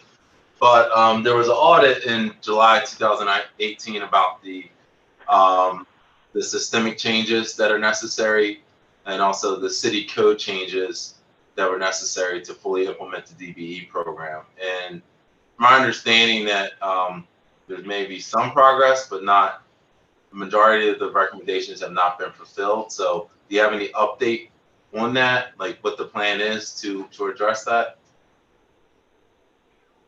So I'm sorry. Go, Chief of Staff. Yeah, I was just going to say that we met with council staff recently, and this is all a part of the disparity study. So we're using that document as a way to really build a framework on that study. And it is our hope that, once we complete this disparity study, that we will have clear direction on how to address that. Okay. Okay, so it's going to be part of that bigger picture. Okay. That's correct. Mm-hmm. Very, very good. Okay. All right. And Council President. Yes, thank you. Yes, you spoke to some outreach that the city was having with minority businesses for a certain amount of years. What were those years? Then you said we stopped. The Diverse Business Exchange brand, yes, and the events, that was most active when Danita Thomas was here in our office. Council President, you probably remember Danita. Yes. So when she left, we discontinued those events for no other reason that we just had an opening in the job position. Okay. We filled that position with Mr. Sims. And, you know, he was with us for about a year and a half. And we were about to start reconvening those events under the Diverse Business Exchange. And we intend to do that when we fill the position and when we emerge from the pandemic and can start gathering in public again. Okay, thank you. Did we track how successful those events were or not? We track the number of attendees, and I have some materials that I can send to City Council, some publications under the Diverse Business Exchange brand that have information in it on, it gives you a flavor for what we did, and it was very successful. I don't know if anyone on the City Council recalls, but we had events that were well attended, and they were generally held at happy hours at various restaurants throughout the city. Not necessarily the amount of attendees, but did that translate into new minority businesses? Did we track that? So again, those events were more for the purchasing, the DBE purchasing side. So Mr. Park mentioned that we have a list of about 150 MBEs that we certify, and then provide that list to vendors that are bidding on city contracts. That Diverse Business Exchange produced new businesses that became certified and joined our list, that then other larger businesses or vendors could call upon when they were bidding on city work. And that's the outcome of the Diverse Business Exchange. And yes, it was tracked. Okay, are you able to share those numbers with council? Yes. Not right now, but I mean, we have our minority business list, and we can go through and try and identify the businesses that were added to the list that were certified during that period. Okay, all right, thank you. Okay, our chair is having technical difficulty, so I am going to step in. So does not look like we have any other hands that are up, Director Flynn. So we're going to move on to question number 9. Great, thank you. You're welcome. Question number 9 is discuss the fiscal year 22 proposed capital projects. Specifically, the capital projects under our site acquisition infrastructure fund. And Vice Chair, if you would just indulge me for a moment, I think it'd be helpful to put some context here. So just sort of stepping back again, economic development in the budget has 2 multi-year capital accounts. The strategic fund, which we talked about earlier, with the minority business reserve, that's the fund that we use to make cash incentives to companies that create or retain jobs here in the city. The second capital fund is our site acquisition and infrastructure fund, started in 2006. That's the fund that the question is asking about. Next slide, please. Okay, it looks like Council Member Oliver's hand is up. Is that a new question, or is your hand up from before, Council Member Oliver? No, thank you, Madam Chair. I just wanted to make a statement that Earl Cooper really deserved that. I was glad to see that. I was trying to get my phone off of mute, but that was really good. Thanks. Did you see that? Yeah. Yeah, that was really good stuff. Yeah. Thank you. That was good. Yeah. Everyone Can Achieve is a company that we work very closely with out of this office, and we are very proud. Earl hires a lot of people, a lot of people from. I sent a lot of people up to, so he does a good job. So I was glad. I mean, I saw him one day. He was so excited. I'm glad you put that on screen. Thanks a lot. Okay. Thank you, Councilwoman Oliver, for pointing that out. Thank Okay, Councilmember Johnson is back. But go ahead. So I was just explaining that the nature of question 9 has to do not with the strategic fund, but the site acquisition and infrastructure fund. And the reason that I believe this question was asked is because very recently the city went to the bond market for the 2018 CIP, Capital Improvement Plan, and our office had funding in that plan for our site acquisition and infrastructure fund. We just thought it would be helpful to take a moment and share with council sort of the history of this fund. We use this fund to provide incentives that aren't necessarily cash incentives, but rather are hard assets that we can provide to help a project. And we're going to give a few examples here in a moment, but if you just take a moment to see the history, the Site Acquisition and Infrastructure Fund had the following infusions over time. Okay, in 2014, because of the budget and affordability, we zeroed out that year of capital improvement projects. We also had some money that we were carrying forward.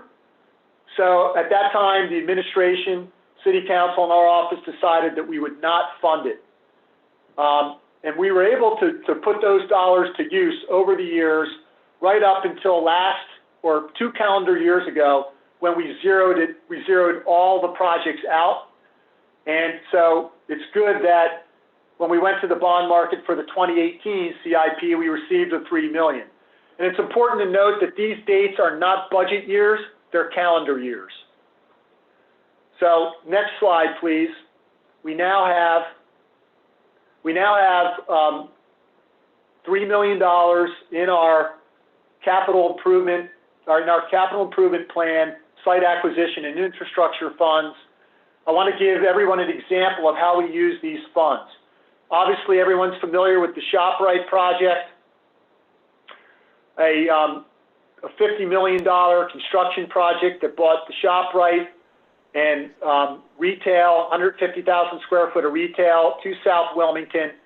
What you see on the right-hand slide, the 2 red circles, those are new signalized intersections that we built, the city built, and funded and built as a commitment to the development project. We generated, 150 jobs out of this project. Obviously, you've got the ShopRite and a dozen other businesses in that center that we would not have been able to build this without installing traffic lights in intersections on these roadways that were only needed for the project. The red line that connects the 2 circles, that's just highlighting Howard Street. We also built Howard Street on behalf of the project. So this is a past example of how we may use our capital funds. Next slide, please. We wanted to give you an example of how we might use the recent infusion into the capital, into our capital fund. In a moment, I'm going to turn it over to Mr. Park, but as you're aware, the Challenge Program Furniture is building a new facility on the peninsula, creating new jobs, and Mr. Park will explain to you how we're going to use our capital funds in this part of the city. Next slide, please. Yeah, the next slide is a page. Oh, sorry. Can you go to the previous slide? Yep, right here. This slide is a page from the East 7th Street Peninsula study, which is a study published in 2019 after the city requested WMAPCO, which is the Metro Transportation Coordination Authority, to develop a study about improving the transportation in this peninsula. And from this study, we have a multi-phase recommendations on how to approach the transportation improvements to this peninsula. The state came out with a new fund last year called the Transportation Infrastructure Investment Fund that ties new jobs with infrastructure investments. And with the Light Action Pine Box project opening in the 7th Peninsula, as well as the Challenge Program, bringing new jobs. Our office applied for this fund, and we just submitted the application last week. We're hoping for about $2 million in infrastructure dollars. That's still to be determined. But if awarded that new grant, then we would use we would tap into the site and infrastructure funding from our capital budget to kind of make up the difference on how to raise the roads and then install pipes to improve access to the roughly 10 existing businesses and 150 employees in this peninsula. So that's an example of future use for this infrastructure fund. Thank you. All right. Thank you very much. Now moving on to question number 10. This is about, you know what? I think there was one part not answered actually. So for 9, do you have the projected use for the upstairs project for $1 million? Yeah, that's right. So at the time that we submitted the 2018 budget, the idea then was to refund the upstairs fund program, which is a program started in 2010. However, that program has since sunset, and the administration seeks to reprogram that $1 million line item that was described as the upstairs fund a few years ago when we wrote the budget for the 2018 capital plan. Okay. Thank you for that clarification. Thank you, Brad. Now moving on to 10, this is about the small minority business director. Can you discuss the timeline for filling that vacancy? Yes. We posted the position on March 8th. We're working with HR to schedule interviews, and we hope to have the position filled here in the next month or two. And moving on to question 11, discuss any proposed position changes, new positions, deleted. Oh, okay, sorry. Before we move to 11, we have a question from Vice Chair Harley. Question about. Yes, thank you, Mr. Chair. Okay, we're supposed to get a disparate study done, and I believe we're going to hire a consultant. I was just curious to know, is your office going to be involved in interviewing or vetting the person for that position? Yes, we will. Oh, okay. And when, well, we can probably talk about that too offline.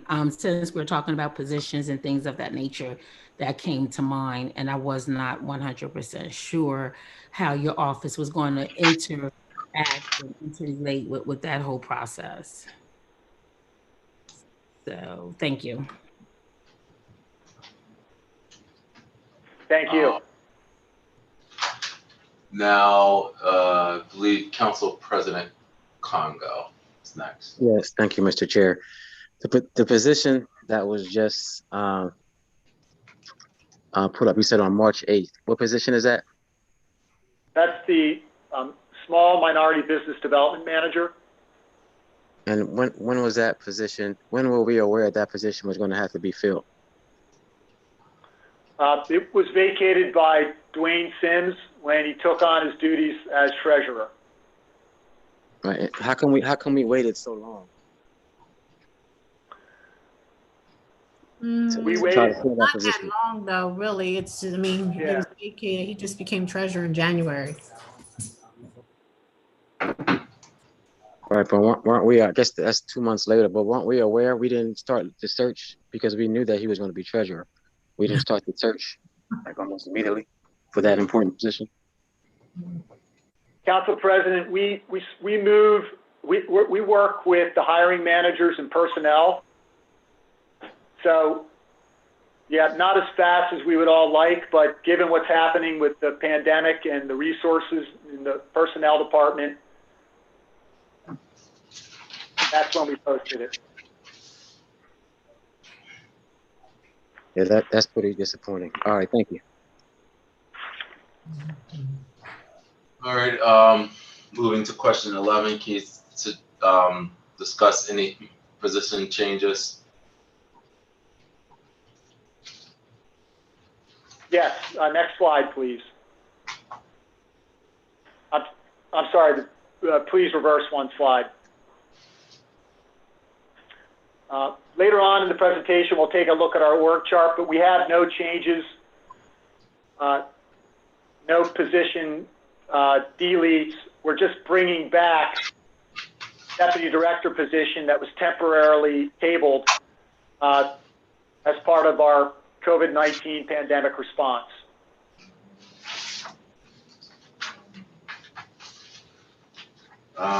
Moving on to question number 12. He's discussed the planned use of approximately $95,000 for consultants.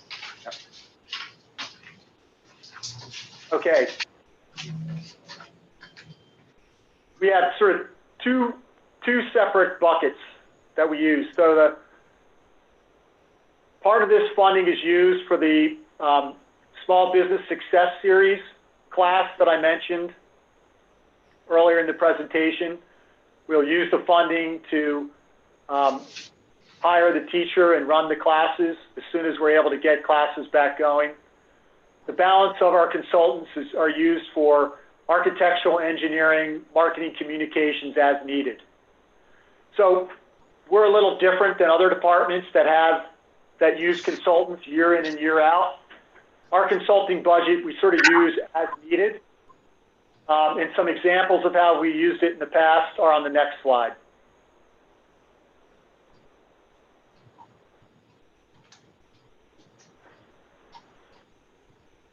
Okay. Is that his? Council President, do you have a new question, or is that up from earlier? Yes, that's from earlier. Sorry about that. Okay. Let's just double checking. You discussed, moving on to question number 13, Director Flynn, he discussed the $70,000 budget for community activities and grants. This is a $40,000 increase. Yep. Okay, next slide, please. We'll take a closer look at this budget line item. So grants to agencies and donations to community services is a line item we have every year in our budget. And we support, along with the county and the state, the Greater Wilmington Convention and Visitors Bureau. It's a payment that we make. It happens to reside in our OED budget and has been there since I started my career here with the city. Every year we make this grant as part of a commitment to the Greater Wilmington Convention and Visitors Bureau. The second line, True Access Capital, you've heard that we mentioned community development financial institutions and how closely we work with Van Hampton and True Access Capital. True Access Capital is formerly First State Community Loan. We provide a grant to True Access for $10,000, and I believe this is our second year doing that. The rest of the budget line item is used for when we get calls to support any sort of community-based service, a lunch, a nonprofit, an advertisement in a nonprofit brochure, etc. And then we also have a separate reserve for the same uses for the minority business program. The big increase, of course, to this line is what was mentioned. This is where the budget department asked us to put our curbside fencing allocation of $35,000. This is the funding we'll use to produce another round of fences to be deployed throughout the city in the coming months. And that's how we use our grants to agencies and community services line. Okay. Moving on to question 14. Can you discuss the resources for data gathering for demographic data? Sure. Okay, I apologize. I forgot about this slide. Yeah. This slide is associated with our last answer. We just wanted to take a moment to let council know the different groups that we work with throughout the city. WEDCO, True Access Capital, SBDC, Small Business Administration, NDC stands for the National Development Council, of course, the Delaware Prosperity Partnership, and the Delaware Division of Small Businesses. Years ago when I started in this department, there were 8 FTEs. There were 8 positions in the department. In a moment, you'll see now we're down to 5. A lot of our success is based on using the services and the resources from these partners.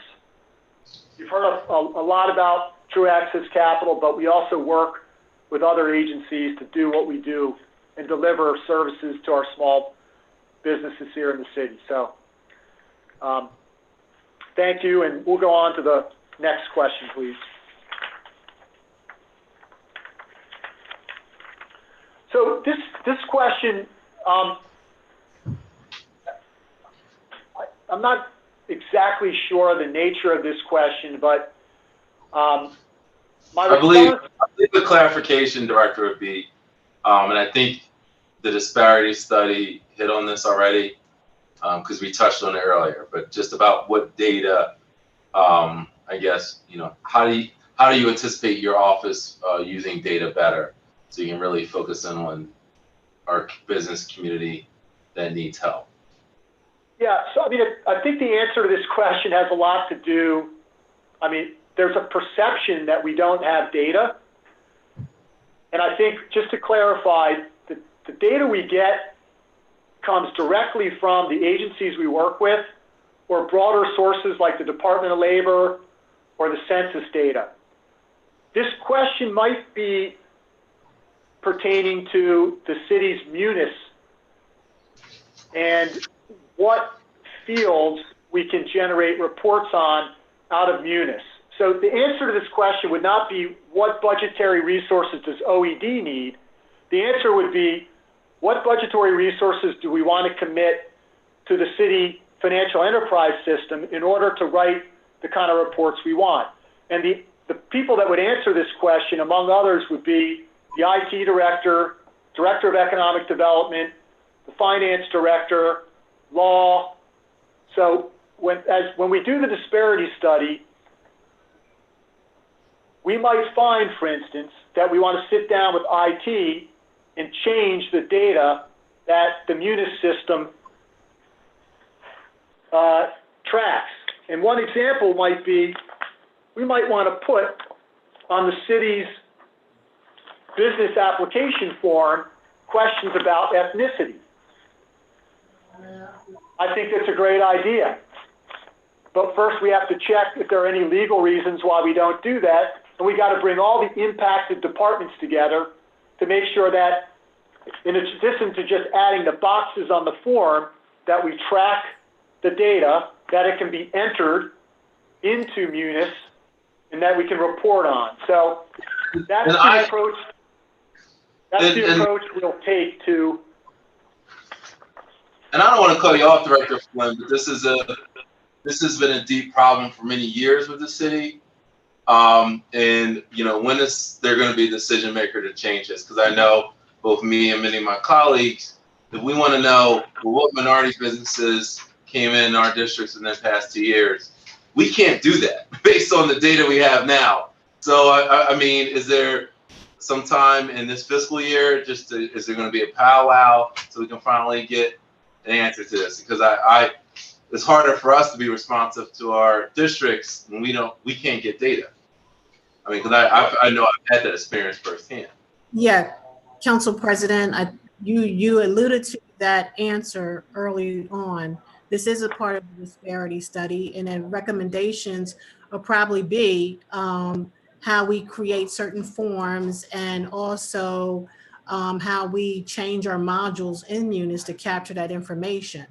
But for right now, I know that we're not, we don't have a checkoff box for ethnicity, or right now, not necessarily any business that don't want to disclose that they're a minority business or a woman-owned business, they don't have to do that. So to the extent that the disparity study is going to give us recommendations on how to better address that, that's what we'll do. And we'll have finance as a part of that. Mr. Flynn has already participated, City Council's participating, so we'll have everybody on deck.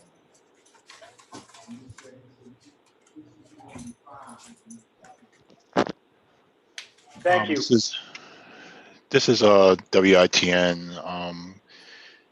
I believe Chairman Johnson has been kicked off again. Vice Chair Harley, can you take over, Yes. please? Yes. Yep. Okay, so I don't see any other hands raised.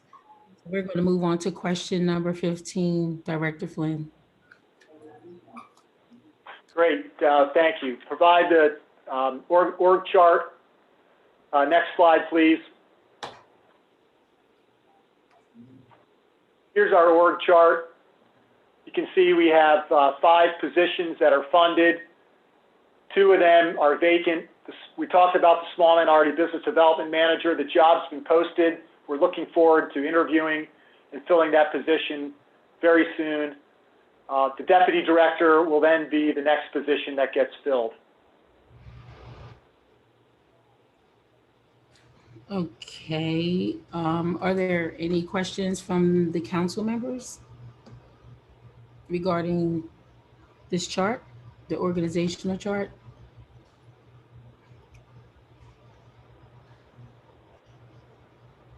Okay.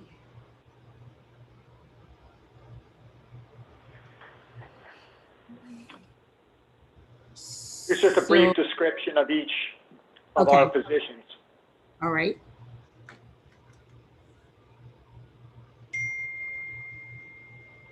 And I'd be happy to answer any questions. Okay, so I wasn't sure if you were going to go over that previous slide. So this slide here are the answers to question 15. If you wouldn't mind going back a slide, please. Okay. Yeah, there are 3 slides that answer the question. The first slide is the org chart. The second slide is just a brief description of each of the positions you can see here. I'd be happy to answer any questions about any given position, if there are any. Okay, until I see hands raised. So, Director Flynn, you may have already said this, but I missed it between trying to follow the text from Councilman Johnson. Did you say that you've already started your search for these 3 positions? Well, there are 2 positions that we're filling. Please go to the previous slide, WITN. Thank you.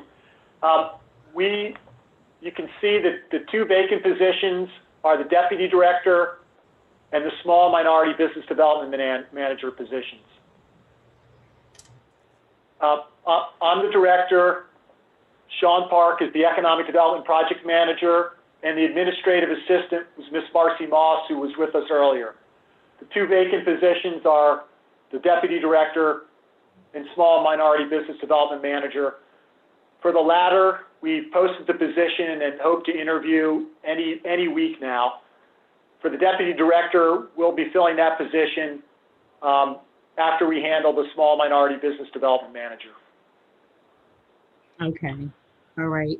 So have you received a number of resumes for the Deputy Director and or the Small and Minority Business Development Manager? We have for small minority business development manager, but we have not for deputy director. We have not posted it yet. Oh, you didn't post it yet. I'm sorry. No. Okay. No, ma'am. But for the other position, you have. Yes, it's been posted. We've received resumes. Personnel is, managing that process. And then we'll be conducting interviews any day now. Okay. Understood.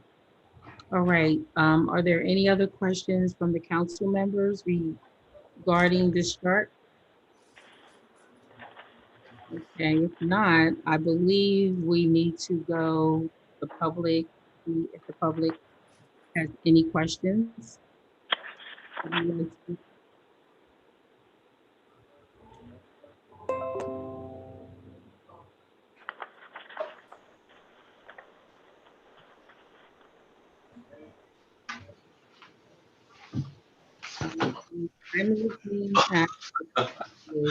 I'm back. Okay. And I believe Vice Chair Harley, are we rounding up question 14? We are done with the questions and we were moving to asking the public if they had any questions. Okay. All right. Any questions from the members of the public? I don't see any hands raised. All right. Well then, and I appreciate Vice Chair for you stepping in. At this point, the floor is yours, Director Flynn. If there's any closing remarks. Thank you, Mr. Chairman. I just will say briefly, I'm very grateful to all of City Council members for your support over the years.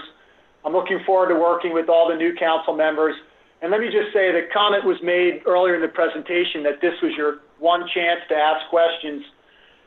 We're here for you anytime to ask a question. And recently we met with Councilwoman Darby. We'd like to meet with each one of you, learn about what's going on in your district and how we can help.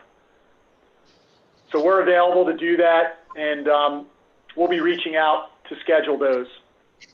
Thank you, Mr. Chairman, for your time today. And unless there are any further questions, we'll excuse ourselves.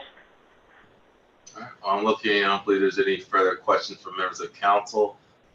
So I especially, again, thank you. I know it's trying times, of course, especially economics of the city definitely drastically changed. So thank you very much, Director Flynn, and we'll make sure to follow up with any follow-up questions that we have.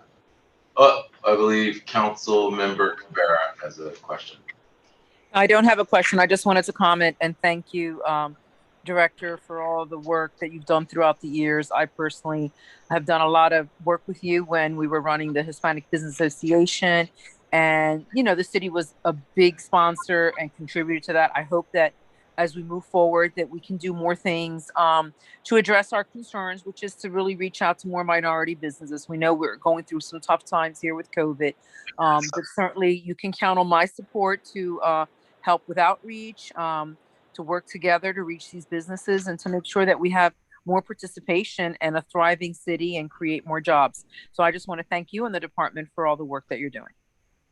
Well, thank you, Councilwoman. I greatly appreciate your comments. Mm-hmm. Vice Chair Harley, you got a comment or question? Yes, my closing question will be to Director Flynn. What could the council do as it relates to any kind of support or advocacy as it relates to the CARES Act funding that is coming down the pike? Is there anything that we could do to support that process? The best thing to do would be to reserve about 30 minutes to meet with Sean and I, where we can go over the products that are available and listen and learn from each council person about the businesses that we might not be aware of that are in each person's district. Awesome. We would appreciate the opportunity to meet with you and exchange ideas. I greatly appreciate that, and I'm certain and that the council members appreciate that as well. So thank you. That's all I have, Mr. Chair. All right. All right. Thank you very much. And with that, I believe the OED budget hearing has concluded. As a housekeeping matter, we do have Parks and Recreation slated for next. We're running a little bit behind schedule, but I think we should be able to pick up some time. I think we had some great question to answer in the last session. So we will reconvene precisely at 7 p.m. So about a 9-10 minute break. All right. Okay. Thank you.